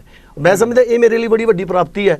ਲਕਸ ਜੀ ਸਿਨੇ ਅਵਾਰਡ 2000 ਦੇ ਵਿੱਚ ਨਿਰਮਲ ਸਿੱਧੂ ਇੱਕ ਪਹਿਲਾ ਕਲਾਕਾਰ ਸੀਗਾ ਜਿਹਨੇ ਸਾਰੀ ਫਿਲਮ ਇੰਡਸਟਰੀ ਦੇ ਸਾਹਮਣੇ 2 ਆਈਟਮਾਂ ਗਾਈਆਂ। ਇੱਕ ਬੰਗਾਲੀ ਆਰਟਿਸਟ ਨਾਲ ਕਲਾਸੀਕਲ ਫਿਊਜ਼ਨ ਕੀਤਾ, ਔਰ ਇੱਕ ਰੈਮੋ ਡਿਸੂਜਾ ਜੋ ਅੱਜ ਫਿਲਮ ਇੰਡਸਟਰੀ ਦਾ ਬਹੁਤ ਵੱਡਾ ਡਾਇਰੈਕਟਰ ਹੈ, ਉਹ ਮੇਰੇ ਨਾਲ ਡਾਂਸ ਕਰ ਰਿਹਾ ਹੈ। ਔਰ ਮੈਨੂੰ ਲਕਸ ਜੀ ਸਿਨੇ ਅਵਾਰਡ ਦੇ ਵਿੱਚ ਜ਼ੀ ਟੀਵੀ ਨੇ ਗਵਾਇਆ ਔਰ ਮੇਰੀ ਪੂਰੀ ਐਲਬਮ ਕੀਤੀ ਹੈ। ਮੈਂ ਕਦੇ ਕੋਸ਼ਿਸ਼ ਨਹੀਂ ਕੀਤੀ ਕਿ ਮੈਂ ਹੁਣ ਸਟਾਰ ਬਣ ਗਿਆ, ਮੈਂ ਸਟਾਰਾਂ ਵਾਲੀ ਫੀਲਿੰਗ ਲੈ ਕੇ ਆਵਾਂ, ਮੈਂ ਬੜੇ ਲਸ਼ਕਦੇ ਕੱਪੜੇ ਪਾਵਾਂ ਜਾਂ ਮੈਂ ਬੜੀਆਂ ਵੱਡੀਆਂ ਗੱਡੀਆਂ ਲਵਾਂ ਜਾਂ ਮੇਰੇ ਨਾਲ ਬਾਡੀਗਾਰਡ ਹੋਣ। ਮੈਂ ਸਟੇਜ ਤੇ ਵੀ ਐਦਾਂ ਦਾ ਬਣ ਕੇ ਹੀ ਚਲਾ ਜਾਂਦਾ ਹੁੰਦਾ। ਮੈਂ ਨਾਰਮਲ ਵੀ ਐਂ ਹੀ ਰਹਿੰਦਾ। ਮੈਂ ਬਿਲਕੁਲ ਸਾਦਾ ਹਾਂ ਔਰ ਮੈਂ ਸਮਝਦਾ ਕਿ ਮੈਂ 40 ਸਾਲ ਤੋਂ ਕੰਮ ਕਰ ਰਿਹਾ। ਅੱਜ ਕੱਲ੍ਹ 4 ਸਾਲ ਦੀ ਕਿਸੇ ਦੀ ਭਰੋਸਾ ਨਹੀਂ, 4 ਸਾਲ ਦੀ ਗਰੰਟੀ ਨਹੀਂ। ਮੈਂ 40 ਸਾਲ ਤੋਂ ਕੰਮ ਕਰ ਰਿਹਾ। ਮਾਰਕੀਟ ਦੇ ਵਿੱਚ ਵੀਰ ਜੀ 4 ਸਾਲ ਵੀ ਬਹੁਤ ਜ਼ਿਆਦਾ ਹੈ ਜੇ ਕੋਈ ਰਹਿ ਜਾਵੇ। ਮੈਂ 40 ਸਾਲ ਤੋਂ ਕੰਮ ਕਰ ਰਿਹਾ ਲਗਾਤਾਰ। ਲੋਕ ਮੈਨੂੰ ਪਸੰਦ ਕਰ ਰਹੇ। ਆਉਣ ਵਾਲੇ ਦਿਨਾਂ 'ਚ ਵੀ 10 ਗਾਣੇ ਮੇਰੇ ਆਉਣਗੇ। ਤੁਹਾਨੂੰ ਲੱਗਦਾ ਨਹੀਂ ਪਿਆ ਕਿ ਐਵਰਗ੍ਰੀਨ ਦੀ ਜੇ ਆਪਾਂ ਗੱਲ ਕਰੀਏ ਅੱਜ ਮਾਰਕੀਟ ਦੇ ਵਿੱਚ, ਪੰਜਾਬੀ ਗਾਇਕੀ ਦਾ ਲਾ ਲਓ, ਕਿਤੇ ਲਾ ਲਓ, ਮਾਰਕੀਟ ਦੇ ਵਿੱਚ ਕੋਈ 6 ਮਹੀਨੇ ਨਹੀਂ ਟਿਕਦਾ ਪਿਆ, ਸਾਲ ਟਿਕ ਜੇ ਤੇ ਬਹੁਤ ਵੱਡੀ ਗੱਲ ਹੈ। ਸਰ ਉਹ ਕਾਰਨ ਟਿਕਦਾ ਕਿਉਂ ਨਹੀਂ ਹੈ ਕਿ ਹਰ ਬੰਦੇ ਨੂੰ 20-25 ਲੱਖ ਰੁਪਈਆ ਹਰ ਸਾਲ ਲਾਉਣਾ ਪੈਂਦਾ ਹੈ। 25 ਲਾ ਤਾਂ ਦੇਊਗਾ ਬੰਦਾ, ਕੋਈ ਮਾਮਾ ਚਾਚਾ ਤਾਇਆ ਵੀ ਲਾ ਦੂਗਾ, ਅਗਲੇ ਵਾਰੀ ਕੌਣ ਲਾਊਗਾ? ਇੱਕ ਵਾਰੀ ਫਿਰ ਕੋਈ ਔਖਾ ਹੋ ਕੇ ਲਾ ਦੂਗਾ, ਉਸ ਤੋਂ ਵਾਰੀ ਕੌਣ ਲਾਊਗਾ? ਫਿਰ 25 ਨਹੀਂ ਫਿਰ 50 ਲੱਗਣਾ ਹੈ। ਅਸੀਂ ਪੈਸਾ ਜਿੰਨਾ ਵੀ ਸਾਨੂੰ ਮਿਲਦਾ ਅਸੀਂ ਲੈਂਦੇ ਹਾਂ, ਅਸੀਂ ਲਾਉਂਦੇ ਨਹੀਂ। ਅਸੀਂ ਕਹਿੰਦੇ ਕਿ ਅਸੀਂ ਸਿੱਖਿਆ ਹੈ, ਨਿਰਮਲ ਸਿੱਧੂ ਨੇ ਸਿੱਖਿਆ, ਮੈਂ ਗਾਣਾ ਗਾ ਸਕਦਾ, ਮੈਂ ਗਾਣੇ ਦਾ ਕੰਪੀਟੀਸ਼ਨ ਕਰ ਸਕਦਾ, ਲੇਕਿਨ ਮੈਂ ਕਿਸੇ ਨਾਲ ਕੰਪੀਟੀਸ਼ਨ ਕਰਕੇ ਕਦੇ ਗਾਣਾ ਵੀ ਨਹੀਂ ਗਾਇਆ। ਮੇਰੇ ਮਨ 'ਚ ਕੀ ਚੀਜ਼ ਆ ਰਹੀ ਹੈ ਮੈਂ ਉਹ ਚੀਜ਼ ਕਰਨੀ ਹੈ। ਮੈਂ ਨਸ਼ਿਆਂ 'ਤੇ ਗਾਣੇ ਗਾਏ ਹੈ, ਮੈਂ ਡੌਰੀ 'ਤੇ ਗੀਤ ਗਾਏ ਹੈ, ਮੈਂ ਬਜ਼ੁਰਗਾਂ 'ਤੇ ਗਾਣੇ ਗਾਏ ਹੈ। ਮੈਂ ਆਉਣ ਵਾਲੇ ਦਿਨਾਂ ਦੇ ਵਿੱਚ ਅਨਾਉਂਸ ਕਰ ਦਿੰਦਾ ਕਿ ਆਉਣ ਵਾਲੇ ਦਿਨਾਂ 'ਚ ਜਿਹੜੇ ਲੋਕ ਸਾਡਾ ਮਲ ਮੂਤਰ ਚੱਕਦੇ ਨੇ, ਸਾਡਾ ਕੂੜਾ ਚੱਕਦੇ ਨੇ, ਮੈਂ ਉਹਨਾਂ 'ਤੇ ਗਾਣਾ ਗਾਉਣ ਕਰਨ ਲੱਗਾ ਕਿ ਅਸੀਂ ਲੋਕ ਮਹਿਲਾਂ ਦੇ ਵਿੱਚ ਬੈਠੇ ਹਾਂ, ਉਹਨਾਂ ਦੇ ਸਿਰ ਦੇ ਉੱਤੇ ਛਾਂ ਨਹੀਂ ਹੈ, ਉਹ ਝੁੱਗੀਆਂ 'ਚ ਰਹਿੰਦੇ ਆ। ਸਾਡਾ ਹਿੰਦੁਸਤਾਨ, ਅਸੀਂ ਕਹਿੰਦੇ ਕਿ ਹਿੰਦੁਸਤਾਨ ਬਹੁਤ ਵੱਡੀ ਕੰਟਰੀ ਹੈ, ਇੱਥੇ ਬੜਾ ਪੈਸਾ ਹੈ, ਪਰ ਦੇਖੋ ਤਾਂ ਤੁਸੀਂ 70% ਲੋਕਾਂ ਨੂੰ ਤਾਂ ਰੋਟੀ ਦੇ ਪਾਲੇ ਪਏ ਆ। ਸਾਡੇ ਕੋਈ ਲੜਕੀ ਸੇਫ ਨਹੀਂ ਹੈ, ਸਾਡੇ ਕੋਈ ਬਜ਼ੁਰਗ ਸੇਫ ਨਹੀਂ। 3 ਸਾਲ ਦੀ ਬੱਚੀ ਨਾਲ ਬਲਾਤਕਾਰ ਹੁੰਦਾ ਹੈ, 80 ਸਾਲ ਦੀ ਬੀਬੀ ਨਾਲ ਬਲਾਤਕਾਰ ਹੁੰਦਾ ਹੈ। ਸੱਚ ਹੈ ਜੀ। ਅਸੀਂ ਕਿਹੜੀ ਕੰਟਰੀ, ਕਿਹੜੇ ਗੁਰੂਆਂ ਪੀਰਾਂ ਦੀ ਧਰਤੀ ਤੁਸੀਂ ਕਹਿੰਦੇ ਕਿ ਸਾਡੇ ਇੱਥੇ ਗੁਰੂ 33 ਕਰੋੜ ਦੇਵਤਾ ਆ ਗਿਆ? ਕਿੱਥੇ ਆਏ ਹੋ, ਕੀ ਕਰਕੇ ਗਏ, ਜਾਂ ਅਸੀਂ ਕੀ ਮੰਨਿਆ, ਉਹਨਾਂ ਦੀ ਗੱਲ ਕੀ ਮੰਨੀ ਹੈ? ਸੋ ਮੇਰੀ ਕੋਸ਼ਿਸ਼ ਹੈ ਕਿ ਪ੍ਰਮਾਤਮਾ ਨੇ ਜੋ ਦਿੱਤਾ ਹੈ ਉਹ ਰੋਟੀ ਮੈਨੂੰ ਮਿਲਣੀ ਹੈ। ਮੈਨੂੰ ਇੱਜ਼ਤ ਚਾਹੀਦੀ ਹੈ, ਰੋਟੀ ਘੱਟ ਚਾਹੀਦੀ ਹੈ। ਸੋ ਮੈਂ ਇੱਜ਼ਤ ਲਈ ਕਰ ਰਿਹਾ, ਇੱਜ਼ਤ ਲਈ ਮੈਂ ਬਹੁਤ ਇੱਦਾਂ ਦੇ ਕੰਮ ਕਰ ਰਿਹਾ। ਆਉਣ ਵਾਲੇ ਦਿਨਾਂ ਦੇ ਵਿੱਚ ਇੱਕ ਮੈਂ ਗੀਤ ਰਿਕਾਰਡ ਕਰਵਾ ਰਿਹਾ ਜਿਹਦੇ 'ਚ ਗੁਰੂ ਗ੍ਰੰਥ ਸਾਹਿਬ ਜੀ ਦੇ ਵਿੱਚ ਕਿੰਨੇ ਰਾਗ, ਕਿੰਨੇ ਭਗਤ, ਕਿੰਨੇ ਗੁਰੂ, ਕਿੰਨੇ ਸ਼ਲੋਕ, ਕਿੰਨੇ ਸ਼ਬਦ, ਔਰ ਹਰ ਰਾਗ ਦਾ ਕੀ ਮਹੱਤਵ ਗੁਰਬਾਣੀ 'ਚ ਰੱਖਿਆ ਗਿਆ, ਹਰ ਰਾਗ ਕਿਹੜੇ ਟਾਈਮ ਤੇ ਗਾਇਆ ਜਾਊਗਾ, ਆਨੰਦ ਸਾਹਿਬ ਗਾ ਕੇ ਤੁਹਾਨੂੰ ਕੀ ਫੀਲ ਹੋਊਗਾ, ਜਪਜੀ ਸਾਹਿਬ ਗਾ ਕੇ ਫੀਲ ਹੋਊਗਾ, ਸੁਖਮਨੀ ਸਾਹਿਬ ਗਾ ਕੇ ਤੁਹਾਨੂੰ ਕੀ ਫੀਲ ਹੋਊਗਾ, ਆਨੰਦ ਕੀ ਹੋਊਗਾ, ਤੁਹਾਨੂੰ ਪ੍ਰਾਪਤ ਕੀ ਹੋਊਗਾ, ਉਹ ਗਾਣਾ ਅਸੀਂ ਤਿਆਰ ਕਰ ਰਹੇ ਹਾਂ। ਆਉਣ ਵਾਲੇ ਦਿਨਾਂ 'ਚ ਉਹ ਗਾਣਾ ਵੀ ਲੈ ਕੇ ਆਵਾਂਗੇ। ਤੁਸੀਂ ਊੜਾ ਅੜਾ ਈੜੀ ਜਿਹੜਾ ਇਹ Song ਹੁਣ ਗਾਇਆ ਆ ਜੀ, ਕਾਫੀ ਮਕਬੂਲ ਹੋ ਰਿਹਾ ਆ। ਮੇਰੇ ਕੋਲ ਵੀ WhatsApp ਤੇ ਆਇਆ, ਹੋਰਾਂ ਵੀਰਾਂ ਦੇ ਕੋਲ ਵੀ ਆਇਆ ਜੀ। ਅਸੀਂ ਕੋਸ਼ਿਸ਼ ਕਰਾਂਗੇ ਵੀ ਚੈਨਲ ਦੇ ਉੱਪਰ ਵੀ ਉਸ ਚੀਜ਼ ਨੂੰ ਚਲਾਵਾਂਗੇ, ਕਿਉਂਕਿ ਜਿਹੜੀ ਚੀਜ਼ ਸਾਨੂੰ ਸੇਧ ਦਿੰਦੀ ਹੋਵੇ ਉਹ ਅੱਗੇ ਪੇਸ਼ ਕਰਾਂਗੇ। ਬਿਲਕੁਲ। ਮੇਰਾ ਸਵਾਲ ਇਹ ਸੀ ਵੀ ਮਾਰਕੀਟ 'ਚ ਕੁਝ ਹੋਰ ਵਿਕਦਾ ਪਿਆ, ਪਤਾ ਤੁਹਾਨੂੰ ਵੀ ਹੈ ਵੀ ਉਹਦਾ ਵਿਊਜ਼ ਵੀ ਘਟ ਸਕਦਾ ਹੈ, ਉਹਦੇ ਕਈ ਕਾਰਨ ਨੇ, ਕਿਉਂਕਿ ਜਦੋਂ ਅਸੀਂ ਕੋਈ ਐਸਾ ਲੱਚਰਤਾ ਵੱਲ ਨਾ ਉਹ ਸਾਰੇ ਪਾਸੇ ਫੈਲ ਜਾਂਦਾ ਹੈ ਜੀ। ਇੱਕ ਜਿਹੜਾ ਧਾਰਮਿਕ ਹੈ, ਸ਼ਾਇਦ ਮੇਰੇ ਖਿਆਲ ਜਿਸ ਫੀਲਡ ਵਿੱਚ ਤੁਸੀਂ ਕੰਮ ਕਰਦੇ ਹੋ ਉਹਦੇ ਵਿੱਚ ਵੀ ਸੁਣਨਾ ਉਹਨੂੰ ਮੁਨਾਸਿਬ ਨਹੀਂ ਸਮਝਣਗੇ। ਬਿਲਕੁਲ, ਪਰ ਮੈਂ ਚੀਜ਼ ਨਾਲ ਮੱਕੂ ਸਾਹਿਬ ਮੈਂ ਕੋਈ ਬਹੁਤਾ ਜ਼ਿਆਦਾ ਮੈਨੂੰ ਹੈ ਨਹੀਂਗਾ। ਮੈਂ ਉਹ ਗੀਤ ਵੀ ਮੇਰੇ ਆ ਰਹੇ ਨੇ ਜਿਹੜੇ ਨੱਚਣ ਟੱਪਣ ਵਾਲੇ ਗੀਤ ਆ, ਜਿਨ੍ਹਾਂ 'ਚ ਇੰਟਰਟੇਨਮੈਂਟ ਹੁੰਦਾ, ਜਿਹੜੇ ਵਿਆਹਾਂ ਦੇ ਵਿੱਚ ਗੀਤ ਵੱਜਣੇ ਆ, ਉਹਦੇ ਵਿੱਚ ਵੀ ਮੈਂ ਤੁਹਾਨੂੰ ਦੱਸਿਆ ਕਿ ਵਲਗਰ ਨਹੀਂ ਹੁੰਦੇ ਮੇਰੇ ਗੀਤ। ਉਹ ਵਿਆਹ 'ਚ ਨੱਚਣ ਵਾਲੇ ਵੀ ਜਿਹੜੇ ਗੀਤ ਹੁੰਦੇ ਉਹਦੇ 'ਚ ਤੁਸੀਂ ਆਪਣੀ ਵਾਈਫ ਨੂੰ ਨਾਲ ਨਚਾ ਸਕਦੇ ਹੋ, ਆਪਣੀ ਭਰਜਾਈ ਨੂੰ ਨਚਾ ਸਕਦੇ ਹੋ, ਤੁਸੀਂ ਆਪਣੀ ਭੈਣ ਨਾਲ ਵੀ ਨੱਚ ਸਕਦੇ ਹੋ। ਲਫ਼ਜ਼ ਗਲਤ ਨਹੀਂ ਹੋਊਗਾ, ਉਹਦੀ ਫੀਲਿੰਗ ਗਲਤ ਨਹੀਂ ਹੋਊਗੀ। ਲੇਕਿਨ ਮੈਂ ਸਮਝਦਾ ਕਿ ਹਰ ਆਰਟਿਸਟ ਨੂੰ ਸਾਰਾ ਕੁਝ ਕਰਨਾ ਚਾਹੀਦਾ। ਇੱਕ ਐਕਟਰ ਹੁੰਦਾ, ਉਹ ਇੱਕ ਐਕਟਰੈਸ ਦੇ ਨਾਲ ਉਹਦੀ ਇੱਕ ਰੋਮਾਂਟਿਕ ਭੂਮਿਕਾ ਵੀ ਹੁੰਦੀ ਹੈ, ਲੇਕਿਨ ਅਗਲੀ ਫਿਲਮ ਦੇ ਵਿੱਚ ਉਹ ਭੈਣ ਦਾ ਰੋਲ ਵੀ ਕਰ ਰਹੀ ਹੁੰਦੀ ਹੈ। ਉਹਨੇ ਜਸਟਿਸ ਕਰਨਾ, ਭੈਣ ਵੇਲੇ ਉਹਨੇ ਭੈਣ ਹੀ ਬਣਨਾ, ਵਾਈਫ ਵੇਲੇ ਉਹਨੇ ਵਾਈਫ ਹੀ ਬਣਨਾ, ਪ੍ਰੇਮਕਾ ਵੇਲੇ ਉਹਨੇ ਪ੍ਰੇਮਕਾ ਹੀ ਬਣਨਾ। ਕਲਾਕਾਰ ਕੀ ਹੋਇਆ? ਮੈਂ ਜਦੋਂ ਗੁਰਬਾਣੀ ਦੀ ਗੱਲ ਕਰਦਾ ਤਾਂ ਉਦੋਂ ਮੈਂ ਆਪਣੀ ਫੀਲਿੰਗ ਗੁਰਬਾਣੀ ਵਾਲੀ ਲੈ ਕੇ ਆਉਣਾ ਕਿ ਮੇਰੇ ਮੂੰਹ 'ਚੋਂ ਨਿਕਲਿਆ ਕਿ ਇੱਕ ਸ਼ਬਦ ਜਿਹੜਾ ਕਿਸੇ ਨੂੰ ਹਲਟ ਨਾ ਕਰੇ, ਔਰ ਗੁਰਬਾਣੀ ਦੀ ਮਰਜ਼ਾਦਾ ਨੂੰ ਮੈਂ ਬਣਾ ਕੇ ਰੱਖਣਾ।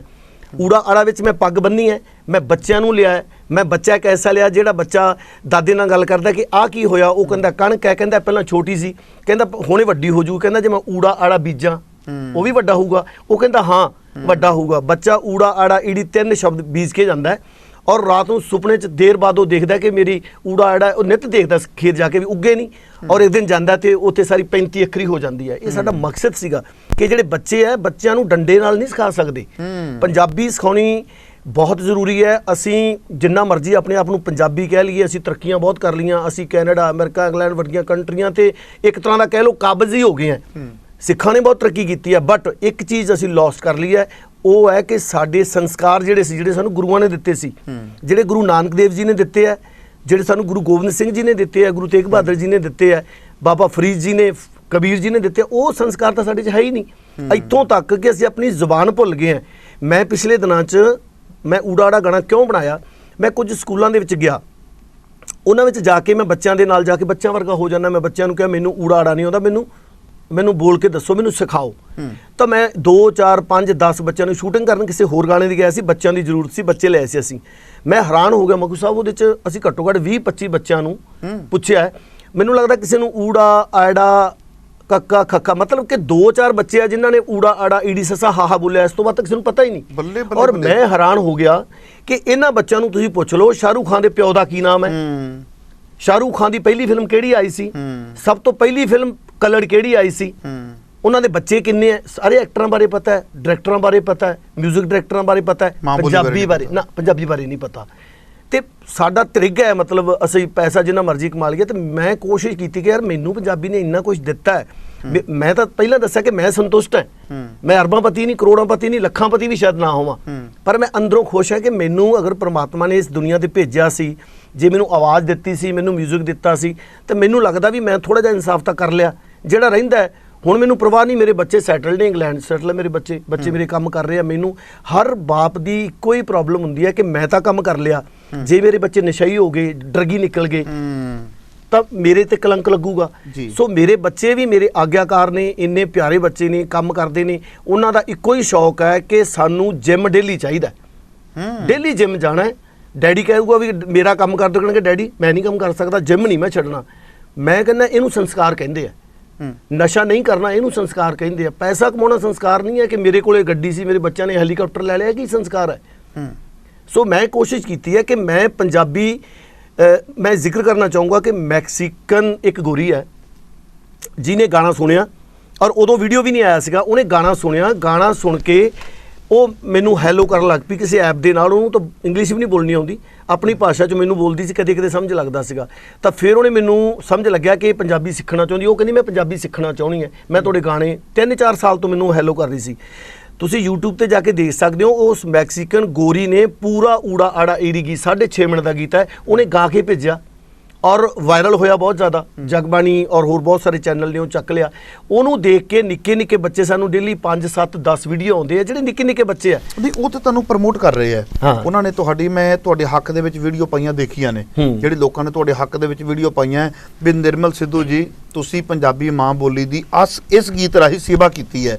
ਜਾਂ ਕਈਆਂ ਨੇ ਮੈਂ ਕਮੈਂਟਸ ਦੇ ਵਿੱਚ ਇਹ ਵੀ ਦੇਖਿਆ ਆ ਵੀ ਤੁਹਾਨੂੰ ਇਹ ਵੀ ਗੱਲ ਕਹੀ ਹੈ ਵੀ ਤੁਸੀਂ ਜਿਵੇਂ ਪੰਜਾਬੀ ਮਾਂ ਬੋਲੀ ਦੇ ਨਾਮ ਦੇ ਉੱਪਰ ਪ੍ਰਮੋਟ ਹੋਏ ਸੀ ਪੰਜਾਬੀ ਗੀਤ ਗਾ ਕੇ, ਵੀ ਤੁਸੀਂ ਆਹ ਸੌਂਗ ਗਾ ਕੇ ਕਰਜ਼ਾ ਮੋੜ ਦਿੱਤਾ, ਕਈਆਂ ਨੇ ਐਸਾ ਵੀ ਕਿਹਾ।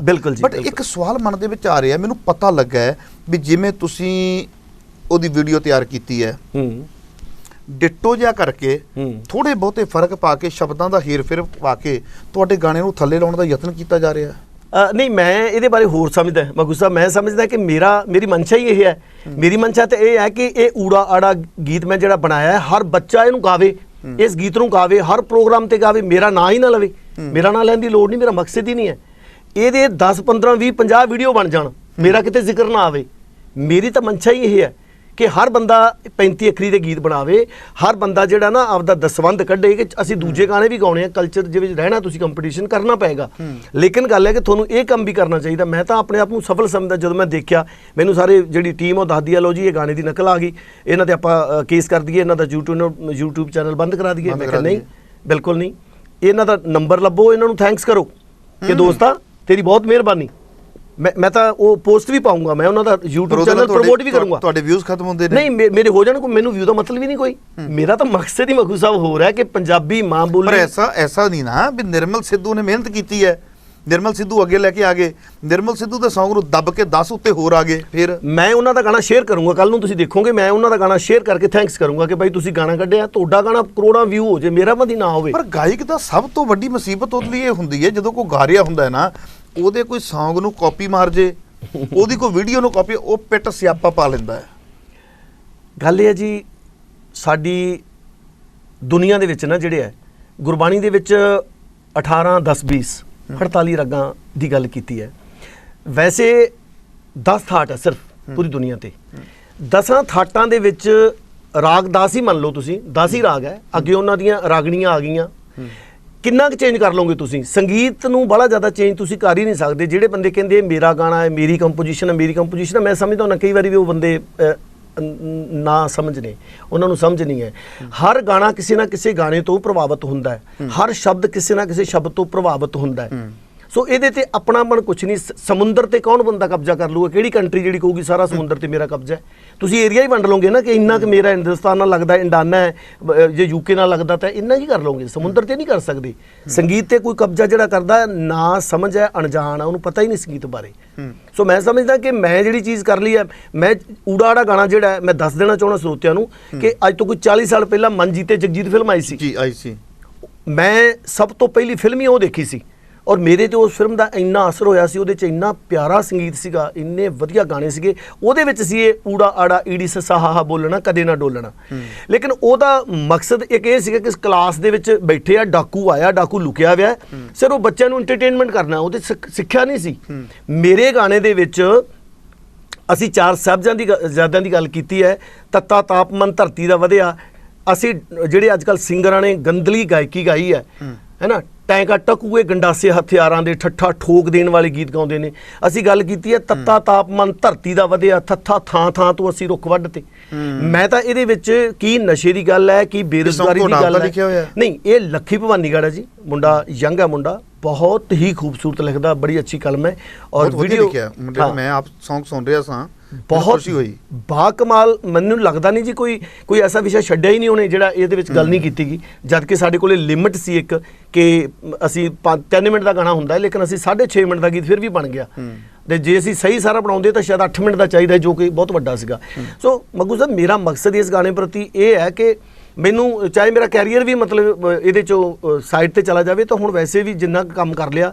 ਹੁਣ ਕੈਰੀਅਰ ਕਿਉਂ ਜਾਏਗਾ ਜੀ? ਸਰਤਾਜ ਨੇ ਗੁਰਮੁਖੀ ਦਾ ਬੇਟਾ ਗਾ ਦਿੱਤਾ ਇਹਨੇ Song ਗਾਉਣ ਤੋਂ ਬਾਅਦ, ਤੇ ਉਹ ਛਵੀ ਉੱਪਰ ਨੂੰ ਹੀ ਆਈ ਹੈ, ਥੱਲੇ ਤੇ ਨਹੀਂ ਆਈ। ਜਾਏਗੀ, ਬਿਲਕੁਲ ਉੱਪਰ ਨੂੰ ਜਾਏਗੀ। ਔਰ ਮੈਂ ਤਾਂ ਅੱਗੇ ਵੀ ਤੁਹਾਨੂੰ ਤਾਂ ਹੀ ਦੱਸਿਆ ਕਿ ਮੈਂ ਇਸ ਤੋਂ ਅੱਗੇ ਜਿਹੜੀਆਂ ਚੀਜ਼ਾਂ ਕਰ ਰਿਹਾ ਉਹ ਵੀ ਮਤਲਬ ਮੈਂ ਇਦਾਂ ਦੀਆਂ ਚੀਜ਼ਾਂ ਸੋਚ ਰਿਹਾ, ਜਾਂ ਮੈਂ ਸੋਚਦਾ ਕਿ ਕੋਈ ਹੋਰ ਜਿਹੜਾ ਨਹੀਂ ਸੋਚ ਸਕਦਾ, ਮੈਂ ਉਹ ਚੀਜ਼ਾਂ ਵੀ ਸੋਚ ਰਿਹਾ, ਕਿਉਂਕਿ ਉਸਤਾਦਾਂ ਨੇ ਬਹੁਤ ਕੁਝ ਸਿਖਾਇਆ, ਬਹੁਤ ਕੁਝ ਸਿੱਖਿਆ। ਮੈਨੂੰ ਤਾਂ ਹਾਲੇ ਚਾਂਸ ਹੀ ਨਹੀਂ ਮਿਲਿਆ। ਪਿਛਲੇ 10-15 ਸਾਲ ਇੰਨਾ ਕੁ ਕੰਮ ਕੀਤਾ, ਇੰਨੇ ਕੁ ਗਾਣੇ ਕੀਤੇ, ਇੰਨੇ ਕੁ ਸਟੇਜ ਸ਼ੋਅ ਕੀਤੇ ਕਿ ਆਪ ਨੂੰ ਟਾਈਮ ਹੀ ਨਹੀਂ ਲੱਗਿਆ। ਲੇਕਿਨ ਹੁਣ ਮੈਂ ਚਾਹੁੰਦਾ ਕਿ ਕੁਝ ਉਹ ਚੀਜ਼ਾਂ ਕਰਾਂ ਜੋ ਪੰਜਾਬੀ ਦਾ, ਜੇ ਅਸੀਂ ਮੰਨੀਏ ਤਾਂ ਸਾਡੇ ਪੰਜਾਬ ਦਾ ਜਿਹੜਾ ਫੋਕ ਹੈ, ਜਿਹੜਾ ਉਹ ਫੋਕ ਹਾਲੇ ਤੱਕ ਰਿਕਾਰਡ ਹੀ ਨਹੀਂ ਹੋਇਆ। ਸਾਡੇ ਉਹ ਫੋਕ ਰਿਕਾਰਡ ਹੋਇਆ ਜਿਹਦੇ ਨਾਲ ਨੱਚਿਆ ਜਾ ਸਕਦਾ। ਸਾਡੇ ਉਹ ਫੋਕ ਕੀਤਾ ਜਾਂਦਾ ਕਿ ਹਾਂ ਇਹ ਕੁੜੀ ਦੇ ਵਿਆਹ ਤੇ ਗਾਇਆ ਜਾਊਗਾ, ਯਾਨੀ ਇੱਕ ਮੰਤਵ ਲਈ ਗਾਇਆ ਜਾਂਦਾ ਹੈ। ਇੱਕ ਜਿਹੜਾ ਫੋਕ ਦਾ ਮੰਤਵ ਹੈ ਉਹ ਨਹੀਂ ਆਇਆ। ਉਹ ਫੋਕ ਅਜੇ ਬੜਾ ਪਿਆ ਹੈ ਕਿ ਜਿਹੜਾ ਸਮੁੱਚੇ ਵਰਲਡ ਵਾਸਤੇ ਹੈ, ਸਮੁੱਚੇ ਇਨਸਾਨ ਵਾਸਤੇ ਹੈ, ਸਮੁੱਚੀ ਲੋਕਾਈ ਵਾਸਤੇ ਹੈ, ਉਹਨੂੰ ਟੱਚ ਤਾਂ ਕਿਸੇ ਨੇ ਕੀਤਾ ਨਹੀਂ। ਅਸੀਂ ਜ਼ਰੂਰਤ ਮੁਤਾਬਕ ਚੀਜ਼ ਕਰਦੇ ਹਾਂ। ਜਿਸ ਤਰ੍ਹਾਂ ਗੁਰਬਾਣੀ ਹੈ, ਜੋ ਗੁਰਬਾਣੀ ਕਹਿ ਰਹੀ ਹੈ ਅਸੀਂ ਉਹ ਥੋੜੀ ਯੂਜ਼ ਕਰਦੇ ਹਾਂ। ਅਸੀਂ ਜਦੋਂ ਕਿਤੇ ਵੀ ਜਾਂਦੇ ਹਾਂ, ਜੇ ਕਿਸੇ ਦੇ ਮਰਗ ਹੋਈ ਹੁੰਦੀ ਹੈ ਤਾਂ ਅਸੀਂ ਮੁੱਖ ਵਾਕ ਉਹ ਲੈਂਦੇ ਹਾਂ ਜਿਹੜਾ ਉਹਦੇ ਨਾਲ ਰਿਲੇਟਡ ਹੋਵੇ।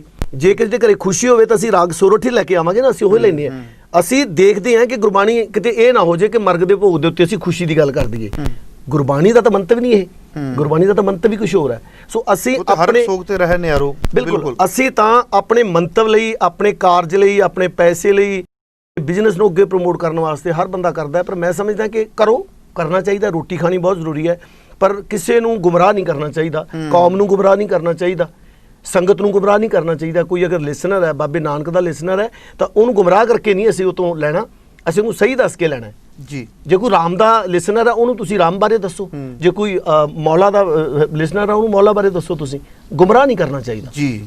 ਸੋ ਮੇਰੀ ਕੋਸ਼ਿਸ਼ ਇਹੀ ਹੈ ਕਿ ਉਹ ਕਰੀਏ ਜਿਹੜਾ ਨਹੀਂ ਕੀਤਾ ਹੁਣ ਅੱਗੇ ਉਹ ਕਰਾਂਗੇ। ਪਰ ਜਿਵੇਂ ਹੁਣ ਇਸ Song ਦੇ ਨਾਲ ਰਿਲੇਟਡ ਆ ਰਹੇ ਨੇ ਵੀਡੀਓ ਮੈਚ ਕਰਕੇ ਸ਼ਬਦ ਮੈਚ ਕਰਕੇ ਤੇ ਇਹਦਾ ਕੋਈ ਆਬਜੈਕਸ਼ਨ ਤੁਹਾਡੇ ਵੱਲੋਂ ਨਹੀਂ ਹੋਏਗਾ? ਨਹੀਂ ਮੈਨੂੰ ਬਿਲਕੁਲ ਕਲੀਅਰ ਹੈ। ਨਹੀਂ ਬਿਲਕੁਲ ਨਹੀਂ ਜੀ, ਕੋਈ ਆਬਜੈਕਸ਼ਨ ਜੀ। ਮੈਂ ਤਾਂ ਥੈਂਕਸ ਕਰੂੰਗਾ ਜੀ ਜੇ ਸਾਨੂੰ ਕੋਈ ਦੇਖ ਰਿਹਾ ਤੇ ਬਹੁਤ ਬਹੁਤ ਧੰਨਵਾਦ ਹੈ। ਬਾਕੀ ਹੋਰ ਲੋਕਾਂ ਨੂੰ ਵੀ ਕਹੂੰਗਾ ਕਿ ਮੇਰਾ ਮਕਸਦ ਇਹੀ ਹੈ ਕਿ ਅਸੀਂ ਪੰਜਾਬੀ ਮਾਂ ਬੋਲੀ ਨੂੰ ਲੋਕਾਂ ਸਾਹਮਣੇ ਲੈ ਕੇ ਆਉਣਾ, ਸਾਰੇ ਲੈ ਕੇ ਆਓ, ਕਿਉਂਕਿ ਜ਼ਿੰਦਗੀ 'ਚ ਇੱਕ ਗਾਣਾ ਹੀ ਕਰ ਲਓ ਤੁਸੀਂ, ਅਸੀਂ 100 ਗਾਣਾ ਗਾਇਆ ਹੋਊਗਾ ਲੇਕਿਨ ਅਸੀਂ ਇੱਕ ਗਾਣਾ ਮਾਂ ਬੋਲੀ ਤੇ ਕਿਉਂ ਨਹੀਂ ਗਾ ਸਕਦੇ? ਸਾਨੂੰ ਗਾਉਣਾ ਚਾਹੀਦਾ। ਹਰ ਬੰਦੇ ਦਾ ਕਹਿਣ ਦਾ ਮਤਲਬ ਵੱਖਰਾ ਹੋਊਗਾ, ਸਾਡਾ ਮਤਲਬ ਵੱਖਰਾ ਸੀ ਕਹਿਣ ਦਾ, ਕਿਸੇ ਬੰਦੇ ਦਾ ਹੋਰ ਵੱਖਰਾ। ਊੜੇ ਆੜੇ ਤੇ ਹੋਰ ਵੀ ਬਹੁਤ ਗਾਣੇ ਆਏ ਆ, ਊੜੇ ਆੜੇ ਤੇ ਰੋਮਾਂਸ ਵੀ ਕੀਤਾ ਗਿਆ, ਲੇਕਿਨ ਉਹ ਸਿਰਫ ਇੱਕ ਕੁੜੀ ਨਾਲ ਗੱਲ ਕਰ ਰਹੇ ਹੋ ਨਾ ਤੁਸੀਂ, ਤਾਂ ਉਹਦਾ ਕੋਈ ਫਾਇਦਾ ਨਹੀਂ, ਸਮਾਜ ਦਾ ਫਾਇਦਾ ਨਹੀਂ ਹੈ, ਕਿਸੇ ਨੇ ਸਿੱਖਣਾ ਨਹੀਂ ਹੈ। ਛੱਡਿਆ ਨਹੀਂ ਗਿਆ, ਬਹੁਤ ਕੁਝ ਬੋਲਿਆ ਗਿਆ ਇਹਦੇ ਵਿੱਚ। ਹਾਂ, ਲੇਕਿਨ ਅਸੀਂ ਜਿਹੜੀ ਗੱਲ ਕੀਤੀ ਹੈ, ਮੈਂ ਆਪਣੀ ਗੱਲ ਵਧੀਆ ਤਾਂ ਸਮਝਦਾ ਕਿ ਅਸੀਂ ਉਹਦੇ ਵਿੱਚ ਜੋ ਅੱਜ ਦੀ ਸਾਡੀ ਪ੍ਰੋਬਲਮ ਹੈ, ਜਿਹੜੇ ਮੁੱਦੇ ਸਾਡੇ ਅੱਜ ਰੜਕ ਰਹੇ ਆ, ਜਿਨ੍ਹਾਂ ਦੀ ਸਾਨੂੰ ਜ਼ਰੂਰਤ ਹੈ ਬੱਚਿਆਂ ਨੂੰ ਦੱਸਣਾ,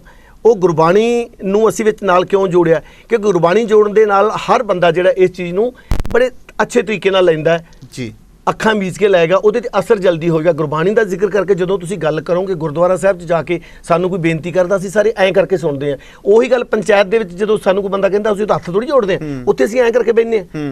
ਸੋ ਗੁਰਬਾਣੀ ਦੇ ਰਾਹੀਂ ਹੀ ਅਸੀਂ ਫਾਇਦੇ ਸਾਰੇ ਲੋਕਾਂ ਨੂੰ ਦੇ ਸਕਦੇ ਹਾਂ। ਬੱਚਿਆਂ ਨੂੰ ਗੁਰਬਾਣੀ ਰਾਹੀਂ ਅਸੀਂ ਪੰਜਾਬੀ ਸਿਖਾ ਸਕਦੇ। ਡੰਡਾ ਫੜ ਕੇ ਨਹੀਂ ਸਿਖਾਈ ਜਾਣੀ, ਹੁਣ ਤੱਕ ਡੰਡਾ ਫੜ ਕੇ ਸਿਖਾਈ ਹੈ, ਇਸ ਕਰਕੇ ਬੱਚੇ ਨਹੀਂ ਸਿੱਖਦੇ। ਦੱਸੋ ਪਿੰਡਾਂ 'ਚ ਕਿਹੜੇ ਬੱਚੇ ਨੂੰ ਵੀ ਤੁਹਾਡੇ ਕਹਿਣ ਤੋਂ ਭਾਵ ਵੀ ਜੇ ਬੱਚਾ ਸੋਸ਼ਲ ਮੀਡੀਆ ਨਾਲ ਜੁੜਿਆ ਤਾਂ ਤੁਸੀਂ ਸੋਸ਼ਲ ਮੀਡੀਆ ਨੂੰ ਜ਼ਰੀਆ ਬਣਾ ਕੇ ਬਿਲਕੁਲ ਪ੍ਰਚਾਰ ਕਰੋਗੇ, ਕਿਉਂਕਿ ਬੱਚੇ ਸਾਰੇ ਸੋਸ਼ਲ ਮੀਡੀਆ ਤੇ ਹੈ। ਸਾਨੂੰ ਬੱਚਿਆਂ ਨੂੰ ਜਿਸ ਤਰ੍ਹਾਂ ਕਹਿੰਦੇ ਨਾ ਕਿ ਦੇਣੀ ਤਾਂ ਅਸੀਂ ਮਤਲਬ ਦਵਾਈ ਹੈ, ਲੇਕਿਨ ਉਹਨੂੰ ਅਸੀਂ ਟੌਫੀ ਦੇ ਵਿੱਚ ਪਾ ਕੇ ਦੇਵਾਂਗੇ, ਬੱਚੇ ਖੁਸ਼ ਹੋ ਕੇ ਖਾ ਲੈਣਗੇ। ਮਤਲਬ ਤਾਂ ਅਸਰ ਕਰਨ ਦਾ ਹੀ ਆ ਨਾ। ਬਿਲਕੁਲ ਤੇ ਜ਼ਰੂਰੀ ਹੈ ਕਿ ਬੱਚੇ ਨੂੰ ਕੌੜੀ ਦੀ ਅੱਧੀ ਡੋਲ ਦੇ ਤੇ ਅੱਧੀ ਉਹ ਖਾ ਲਵੇ, ਅਸਰ ਹੀ ਨਹੀਂ ਹੋਣਾਗਾ। ਸਿਆਣੇ ਸਾਨੂੰ ਵੀ ਬਣਨਾ ਪਊਗਾ, ਸਾਨੂੰ ਵੀ ਜ਼ਿੰਮੇਵਾਰੀਆਂ ਨਿਭਾਉਣੀਆਂ ਪੈਣਗੀਆਂ। ਬਿਲਕੁਲ ਜੀ। ਨਿਰਮਲ ਸਿੱਧੂ ਜੀ, ਬੜਾ ਚੰਗਾ ਲੱਗਾ ਤੁਹਾਡੇ ਨਾਲ, ਪਹਿਲੀ ਵਾਰ ਮੈਂ ਇੰਟਰਵਿਊ ਕਰ ਰਿਹਾ ਵਾਂ ਔਰ ਮੈਂ ਸੱਚਾਈ ਦੱਸਦਾ ਵਾਂ, ਗਵਈਆਂ ਦੇ ਪ੍ਰਤੀ ਜਿਹੜਾ ਮੇਰਾ ਫਰੇਮ ਹੈ, ਮੈਂ ਆਪਦਾ ਫਰੇਮ ਦੱਸਦਾ, ਮੈਂ ਬਿਲਕੁਲ ਦਰਸ਼ਕਾਂ ਦੇ ਸਾਹਮਣੇ ਮੰਨਣ ਨੂੰ ਤਿਆਰ ਹਾਂ ਵੀ ਮੈਂ ਗਲਤ ਹੋ ਸਕਦਾ ਵਾਂ। ਮੇਰਾ ਮੰਨਣਾ ਇਹ ਸੀ ਵੀ ਉਹ ਸਿਰਫ ਵਿਊਜ਼ ਦੀ ਖਾਤਰ ਹੀ ਸੋਚਦੇ ਨੇ ਵੀ ਸਾਨੂੰ ਵਿਊਜ਼ ਕਿਵੇਂ ਆਵੇ, ਅਸੀਂ ਉਹਦੇ ਲਈ ਕੁਝ ਵੀ ਕਰ ਸਕਦੇ ਹਾਂ।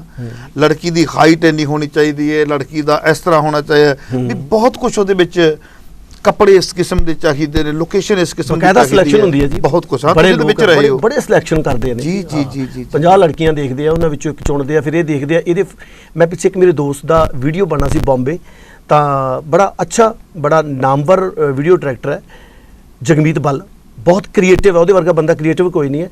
ਤਾਂ ਉਹ ਕਹਿੰਦਾ ਜੀ ਭਾਜੀ ਮੇਰੇ ਨਾਲ ਚੱਲੋ, ਆਪਾਂ ਕੁਝ ਕੰਮ ਕਰਕੇ ਆਉਣਾ। ਤੇ ਮੈਂ ਕਿਹਾ ਚਲੋ ਨਾਲ ਚੱਲਦੇ ਹਾਂ। ਜਦੋਂ ਗਿਆ ਕਹਿੰਦਾ ਜੀ ਮੈਂ ਵੀਡੀਓ ਕਰ ਰਿਹਾ ਔਰ ਅਸੀਂ ਇੱਕ ਲੜਕੀ ਦੇਖਣੀ ਹੈ ਤੇ ਇੱਕ ਅਸੀਂ ਕੋਰੀਓਗ੍ਰਾਫਰ ਦੇਖਣਾ ਹੈ। ਸੋ ਅਸੀਂ ਅੱਜ 2 ਘੰਟੇ ਬੈਠਣਾ ਤੇ ਬੈਠ ਕੇ ਅਸੀਂ ਸਾਰੇ ਨੈੱਟ ਤੋਂ ਕੋਰੀਓਗ੍ਰਾਫਰ ਕੱਢਣੇ, ਸਾਰੀਆਂ ਮਾਡਲ ਲੜਕੀਆਂ ਕੱਢਣੀਆਂ, ਉਹਨਾਂ 'ਚੋਂ ਅਸੀਂ ਉਹ ਲੈਣਾ ਜਿਹਦੇ ਸਭ ਤੋਂ ਜ਼ਿਆਦਾ ਫੋਲੋਅਰ ਹੈ। ਹਾਂ, ਮੈਂ ਕਿਹਾ ਯਾਰ ਤੈਨੂੰ ਕੀ ਜ਼ਰੂਰਤ ਹੈ, ਤੂੰ ਤਾਂ ਬੜਾ ਕ੍ਰੀਏਟਿਵ ਬੰਦਾ। ਕਹਿੰਦਾ ਨਹੀਂ ਜੀ ਗੱਲ ਕੀ ਕਰੀਏ ਜੀ, ਮੇਰੇ ਹੱਥੋਂ ਨਿਕਲ ਗਈ ਗੱਲ। ਟੀਸਰੀ ਵਾਲੇ ਕਹਿੰਦੇ ਆ ਕਿ ਸਭ ਤੋਂ ਉਹ ਲੜਕੀ ਲੈ ਕੇ ਆਓ ਜਿਹਦੇ 4-5 ਮਿਲੀਅਨ ਜਾਂ 10 ਮਿਲੀਅਨ ਫੋਲੋਅਰ ਹੋਣਗੇ। ਕੋਰੀਓਗ੍ਰਾਫਰ ਵੀ ਉਹ ਲੈਣਾ ਹੈ, ਜਦ ਕਿ ਜਿਹੜਾ ਮਗਰ ਰਹਿਣਾ ਕਹਿੰਦੇ ਉਹ ਵੀ ਉਹ ਲੈਣਾ ਹੈ। ਸੋ ਇਹ ਬੜੀ ਵੱਡੀ ਗੱਲ ਹੋ ਗਈ ਹੈ। ਲੇਕਿਨ ਅਜੇ ਵੀ ਮੈਂ ਕਹਿਣਾ ਚਾਹੂੰਗਾ, ਮੈਂ ਨਿਰਮਲ ਸਿੱਧੂ ਕੱਲਾ ਨਹੀਂ, ਹਜੇ ਵੀ ਪੰਜਾਬ ਦੇ ਵਿੱਚ ਬਹੁਤ ਅੱਛੇ ਸਿੰਗਰ ਨੇ, ਬੜੇ ਸੁਰੀਲੇ ਸਿੰਗਰ ਨੇ ਜੀ। ਉਹ ਬੰਦੇ ਮੇਰੇ ਵਾਂਗੂ ਹੀ ਕੰਮ ਕਰਦੇ ਨੇ। ਤੁਸੀਂ ਅੱਜ ਗੁਰਦਾਸ ਮਾਨ ਦੀ ਗੱਲ ਕਰ ਲਓ, ਮੁਹੰਮਦ ਸਦੀਕ ਦੀ ਗੱਲ ਕਰ ਲਓ, ਕੁਲਦੀਪ ਮਾਨਕ ਸਾਹਿਬ ਦੀ ਗੱਲ ਕਰ ਲਓ, ਸੁਰਿੰਦਰ ਸ਼ਿੰਦਾ ਜੀ ਦੀ ਗੱਲ ਕਰ ਲਓ, ਇਹ ਐਸੇ ਕਲਾਕਾਰ ਹੈ, ਇਹਨਾਂ ਲੋਕਾਂ ਨੂੰ ਪਤਾ ਹੀ ਨਹੀਂ ਫੇਸਬੁੱਕ ਕੀ ਹੁੰਦੀ ਹੈ, ਟਵਿੱਟਰ ਕੀ ਹੁੰਦਾ, ਇੰਸਟਾਗ੍ਰਾਮ ਕੀ ਹੁੰਦਾ ਹੈ, ਉਹ ਨੇੜੇ ਵੀ ਨਹੀਂ ਜਾਂਦੇ ਉਹਦੇ। ਲੇਕਿਨ ਉਹਨਾਂ ਕੋਲੇ ਵੀ ਮਹੀਨੇ ਦੇ 28 ਪ੍ਰੋਗਰਾਮ ਹੈ ਸਦੀਕ ਸਾਹਿਬ ਕੋਲੇ, ਔਰ MLA ਵੀ ਨੇ। ਲੇਕਿਨ ਗੱਲ ਹੈ ਕਿ ਜਿਹੜੇ ਬੰਦੇ ਨੇ ਕੰਮ ਕੀਤਾ, ਕੰਮ ਕਰਕੇ ਤੁਹਾਨੂੰ ਕੰਮ ਮਿਲਣਾ ਹੈ, ਇਹ ਤਾਂ ਇੱਕ ਸ਼ੋਸ਼ੇਬਾਜ਼ੀ ਹੈ, ਇਹ ਤਾਂ ਉੱਪਰ ਤੁਰੇ ਜਾਂਦੇ ਆ, ਅਸਮਾਨ ਦੀਆਂ ਗੱਲਾਂ ਹੈ, ਇਹ ਧਰਤੀ ਦੀਆਂ ਗੱਲਾਂ ਨਹੀਂ ਹੈ। ਅਸੀਂ ਧਰਤੀ ਤੇ ਤੁਰਨਾ ਚਾਹੁੰਦੇ, ਕਿਉਂਕਿ ਮੈਂ ਤੁਰਨਾ ਧਰਤੀ ਤੇ, ਮੈਂ ਤਾਂ ਦੇਖੂੰਗਾ ਠੇਡਾ ਖਾ ਕੇ ਡਿੱਗੂਗਾ ਮੈਂ। ਸੋ ਮੈਂ ਧਰਤੀ ਵੱਲ ਹੀ ਦੇਖਣਾ, ਜਿੱਥੇ ਅਸੀਂ ਮਿਲਦੇ ਹਾਂ ਉੱਥੇ ਸਾਨੂੰ ਲੋਕ ਬਹੁਤ ਪਿਆਰ ਕਰਦੇ ਆ, ਬਹੁਤ ਇੱਜ਼ਤ ਕਰਦੇ ਆ। ਬਸ ਇੰਨਾ ਹੀ ਚਾਹੀਦਾ, ਪ੍ਰਮਾਤਮਾ ਇੰਨਾ ਹੀ ਦੇਈ ਜਾਵੇ। ਔਰ ਮੈਂ ਤੁਹਾਡਾ ਬਹੁਤ ਥੈਂਕਸ ਕਰਨਾ ਚਾਹੂੰਗਾ। ਮੈਂ ਕਾਫੀ ਸਮੇਂ ਤੋਂ ਜਿਹੜੇ ਮੁੱਦੇ ਆ ਸਾਡੇ ਪੰਜਾਬ ਦੇ, ਮੈਂ ਚਾਹੇ ਮੈਂ ਸਿੰਗਰ ਹਾਂ, ਮੈਂ ਐਂਟਰਟੇਨਮੈਂਟ ਕਰਦਾ, ਲੇਕਿਨ ਮੈਂ ਥੋੜ੍ਹਾ ਜਿਹਾ ਬੋਲਦਾ ਵੀ ਹਾਂ, ਮੈਂ ਮੁੱਦਿਆਂ 'ਤੇ ਵੀ ਬੋਲਦਾ। ਮੈਂ ਬੜੇ ਐਸੇ ਮੁੱਦਿਆਂ 'ਤੇ ਬੋਲਿਆ ਜਿੱਥੇ ਕਿਸੇ ਨੇ ਕੰਮ ਨਹੀਂ ਕਰਵਾਇਆ, ਲੇਕਿਨ ਮੈਂ ਬੋਲ ਕੇ ਉੱਥੇ ਮੈਂ ਕੰਮ ਵੀ ਕਰਵਾਇਆ। ਮੈਂ ਜਿਹੜੇ ਸੜਕਾਂ ਦੇ ਉੱਤੇ ਟੋਲ ਟੈਕਸ ਲੱਗੇ ਹੁੰਦੇ ਆ, ਤਾਂ ਉਹ ਇੱਕ ਟੋਲ ਟੈਕਸ ਫਗਵਾੜੇ ਤੋਂ ਜਦੋਂ ਆਪਾਂ ਚੰਡੀਗੜ੍ਹ ਨੂੰ ਜਾਂਦਾ, ਟੋਲ ਟੈਕਸ ਚੱਕ ਕੇ ਲੈ ਗਏ, ਉੱਥੇ ਐਕਸੀਡੈਂਟ ਹੋਏ ਬਹੁਤ ਜ਼ਿਆਦਾ, ਲੋਕਾਂ ਦੇ ਸੱਟਾਂ ਵੱਜੀਆਂ, ਬੰਦੇ ਵੀ ਮਰੇ, ਕੋਈ ਬੰਦਾ ਬੋਲਦਾ ਨਹੀਂ ਸੀ। ਮੈਂ ਉੱਥੇ ਲਾਈਵ ਕੀਤਾ, ਲਾਈਵ ਕਰਕੇ ਉਹ ਲਾਈਵ ਮੇਰਾ ਐਸਡੀਐਮ ਕੋਲੇ ਗਿਆ, ਉਹਨੇ ਮੈਨੂੰ ਕਿਹਾ ਕਿ ਤੁਸੀਂ ਬੰਦ ਕਰ ਦਿਓ, ਇਹਨੂੰ ਡਿਲੀਟ ਕਰ ਦਿਓ, ਅਸੀਂ ਇਹ ਤੁਹਾਡਾ ਜਿਹੜਾ ਹੈਗਾ ਜਲਦੀ ਚੁਕਾ ਲਵਾਂਗੇ। ਮੈਂ ਕਿਹਾ ਜੀ ਉਨੀ ਦੇਰ ਨਹੀਂ ਮੈਂ ਡਿਲੀਟ ਕਰੂੰਗਾ, ਜਿੰਨੀ ਦੇਰ ਤੁਸੀਂ ਕਰਾਉਂਦੇ ਨਹੀਂ ਮੈਂ ਡਿਲੀਟ ਵੀ ਕਰ ਦੂੰਗਾ।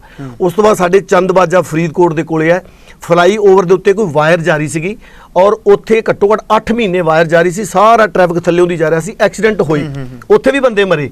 ਮੈਂ ਉੱਥੇ ਵੀ 2 ਵਾਰੀ ਬੋਲਿਆ, 4-4 5-5 ਲੱਖ ਉਹਦੇ ਵਿਊ ਹੋਏ ਔਰ ਉਹਨਾਂ ਨੂੰ ਮਜਬੂਰਨ ਹੋ ਕੇ ਉਹ ਠੀਕ ਕਰਨਾ ਪਿਆ। ਸੋ ਮੈਂ ਕਹਿੰਦਾ ਕਿ ਕੱਲਾ ਮੈਂ ਗਾਉਣ ਲਈ ਥੋੜ੍ਹਾ ਉੱਥੇ ਆਇਆ ਦੁਨੀਆ ਦੇ ਉੱਤੇ, ਮੈਂ ਇਨਸਾਨ ਵੀ ਤਾਂ ਨਾ, ਗਾਉਣ ਵਾਲਾ ਤਾਂ ਬਾਅਦ ਦੀ ਗੱਲ ਹੈ, ਇੱਕ ਬੰਦਾ ਵੀ ਤਾਂ ਮੈਂ ਸਮਾਜ 'ਚ ਵੀ ਰਹਿਣਾ, ਮੈਂ ਪਿੰਡ 'ਚ ਰਹਿਣਾ, ਉੱਥੇ ਮੇਰੇ ਤਾਏ ਚਾਚੇ ਮਾਮੇ ਫੁੱਫੀਆਂ ਸਾਰੇ ਰਹਿੰਦੇ ਆ, ਉਹਨਾਂ ਦੀਆਂ ਪ੍ਰੋਬਲਮਾਂ ਵੀ ਹੱਲ ਮੈਂ ਹੀ ਕਰੂੰਗਾ।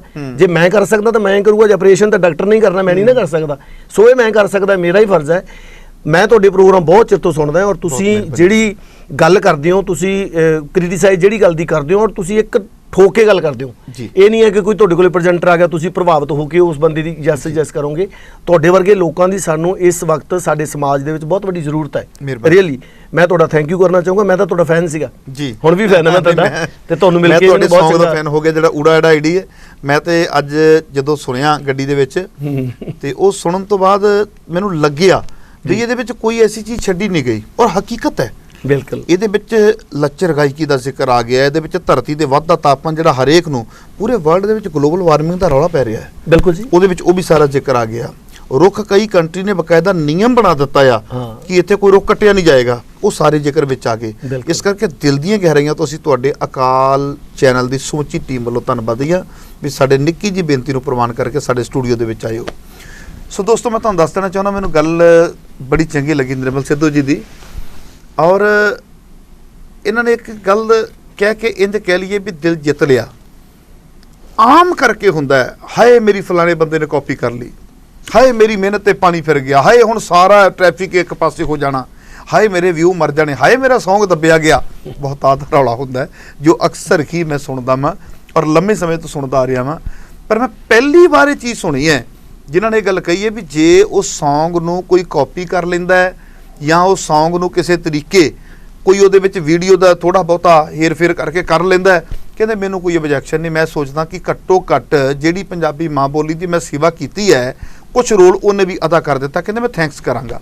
ਸੋ ਮੈਂ ਤੁਹਾਨੂੰ ਇੱਕ ਛੋਟੀ ਜਿਹੀ ਗੱਲ ਕਹਿਣੀ ਚਾਹੁੰਦਾ ਵਾਂ, ਵਾਕਈ ਗੀਤ ਉਹ ਹੈ ਜਿਹੜਾ ਲੋਕ ਗੀਤ ਬਣ ਜਾਵੇ, ਜਿਹੜਾ ਗੀਤ ਹੀ ਰਹਿ ਗਿਆ, ਮੇਰੇ ਜੋਗਾ ਹੀ ਰਹਿ ਗਿਆ, ਮੇਰੇ ਨਾਮ ਨਾਲ ਹੀ ਜੁੜਿਆ ਰਹਿ ਗਿਆ। ਨਹੀਂ, ਮੇਰੀ ਜ਼ੁਬਾਨ ਤੇ ਆਇਆ, ਉਹ ਹਰ ਇੱਕ ਦੀ ਜ਼ੁਬਾਨ ਦੇ ਉੱਪਰ ਆਏ, ਉਹ ਹੁੰਦਾ ਹੈ। ਸੋ ਦੋਸਤੋ, ਮੈਂ ਤੁਹਾਨੂੰ ਥੋੜ੍ਹਾ ਜਿਹਾ ਜ਼ਿਕਰ ਕਰਦੇ ਹਾਂ। ਅਸਲ ਵਿੱਚ ਇਹ ਓਰੀਜਨਲ ਦੀ ਪਹਿਚਾਣ ਹੁੰਦੀ ਹੈ, ਨਹੀਂ ਸਮਝੇ ਹੋਵੋਗੇ, ਥੋੜਾ ਹਵਾਲਾ ਦੇ ਦਿਆਂ। ਜਦੋਂ ਕੋਈ ਨਕਲ ਤਿਆਰ ਹੁੰਦੀ ਹੈ ਨਾ, ਤੇ ਮੈਨੂੰ ਸੋਚ ਲੈਣਾ ਚਾਹੀਦਾ ਵੀ ਜੇ ਨਕਲ ਤਿਆਰ ਹੋਈ ਹੈ ਤੇ ਅਸਲ ਕਿਤੇ ਬੈਠੀ ਹੈ। ਤੇ ਜੇ ਨਿਰਮਲ ਸਿੱਧੂ ਜੀ ਨੇ ਸੌਂਗ ਗਾਇਆ ਤਾਂ ਉਸ ਤੋਂ ਬਾਅਦ ਬਹੁਤ ਕਾਪੀ ਤਿਆਰ ਹੋ ਗਈ ਹੈ, ਤੇ ਫਿਰ ਕਹਿਣਾ ਪਏਗਾ ਵੀ ਅਸਲੀਅਤ ਹੈ ਸੀ ਬਈ, ਤਾਂ ਹੀ ਉਹਦੀ ਅੱਗੇ ਦੇ ਅੱਗੇ ਕਾਪੀ ਤਿਆਰ ਹੋਈ ਹੈ। ਸੋ ਅਕਾਲ ਚੈਨਲ ਦੀ ਸਮੁੱਚੀ ਟੀਮ ਵੱਲੋਂ ਮੈਂ ਧੰਨਵਾਦੀ ਹਾਂ ਜੀ। ਹਰ ਗਾਉਣ ਵਾਲਾ ਮੇਰਾ ਵੀਰ ਗਵਈਆ ਆਪਣੇ ਫਰਜ਼ ਸਮਝੇ ਪੰਜਾਬੀ ਮਾਂ ਬੋਲੀ ਦੇ ਲਈ ਵੀ ਮੈਂ ਇੰਨੇ ਗੀਤ ਗਾਏ ਨੇ, ਪਰ ਮੈਂ 2 ਗੀਤ ਪੰਜਾਬੀ ਮਾਂ ਬੋਲੀ ਨੂੰ ਸਮਰਪਿਤ ਕਰ ਦਿਆਂਗਾ, ਮੈਂ ਕਰਜ਼ਾ ਵੀ ਲਾਉਣਾ ਹੈ। ਤੇ ਮੇਰੇ ਖਿਆਲ ਦੇ ਵਿੱਚ ਇੰਨੇ ਨਾਲ ਹੀ ਸਾਡਾ ਬਹੁਤ ਵੱਡਾ ਮਸਲਾ ਹੱਲ ਹੋ ਸਕਦਾ ਹੈ। ਸੋ ਦਿਲ ਦੀਆਂ ਗਹਿਰਾਈਆਂ ਤੋਂ ਅਸੀਂ ਤੁਹਾਡੇ ਧੰਨਵਾਦੀ ਹਾਂ ਜੀ। ਬੜੀ ਜਲਦੀ ਤੁਹਾਨੂੰ ਫਿਰ ਆਪਣੇ ਸਟੂਡੀਓ ਦੇ ਵਿੱਚ ਨਿਯੋਤਾ ਦੇਵਾਂਗੇ ਤੇ ਤੁਹਾਡੇ ਨਾਲ ਹੋਰ ਵੀ ਬੜੀਆਂ ਗੱਲਾਂ ਬਾਤਾਂ ਕਰਾਂਗੇ। ਸੋ ਦੋਸਤੋ, ਆਪਣੇ ਸੇਵਕ ਹਰਪ੍ਰੀਤ ਸਿੰਘ ਮਖੂ ਨੂੰ ਦਿਓ ਇਜਾਜ਼ਤ। ਵਾਹਿਗੁਰੂ ਜੀ ਕਾ ਖਾਲਸਾ, ਵਾਹਿਗੁਰੂ ਜੀ ਕੀ ਫਤਿਹ।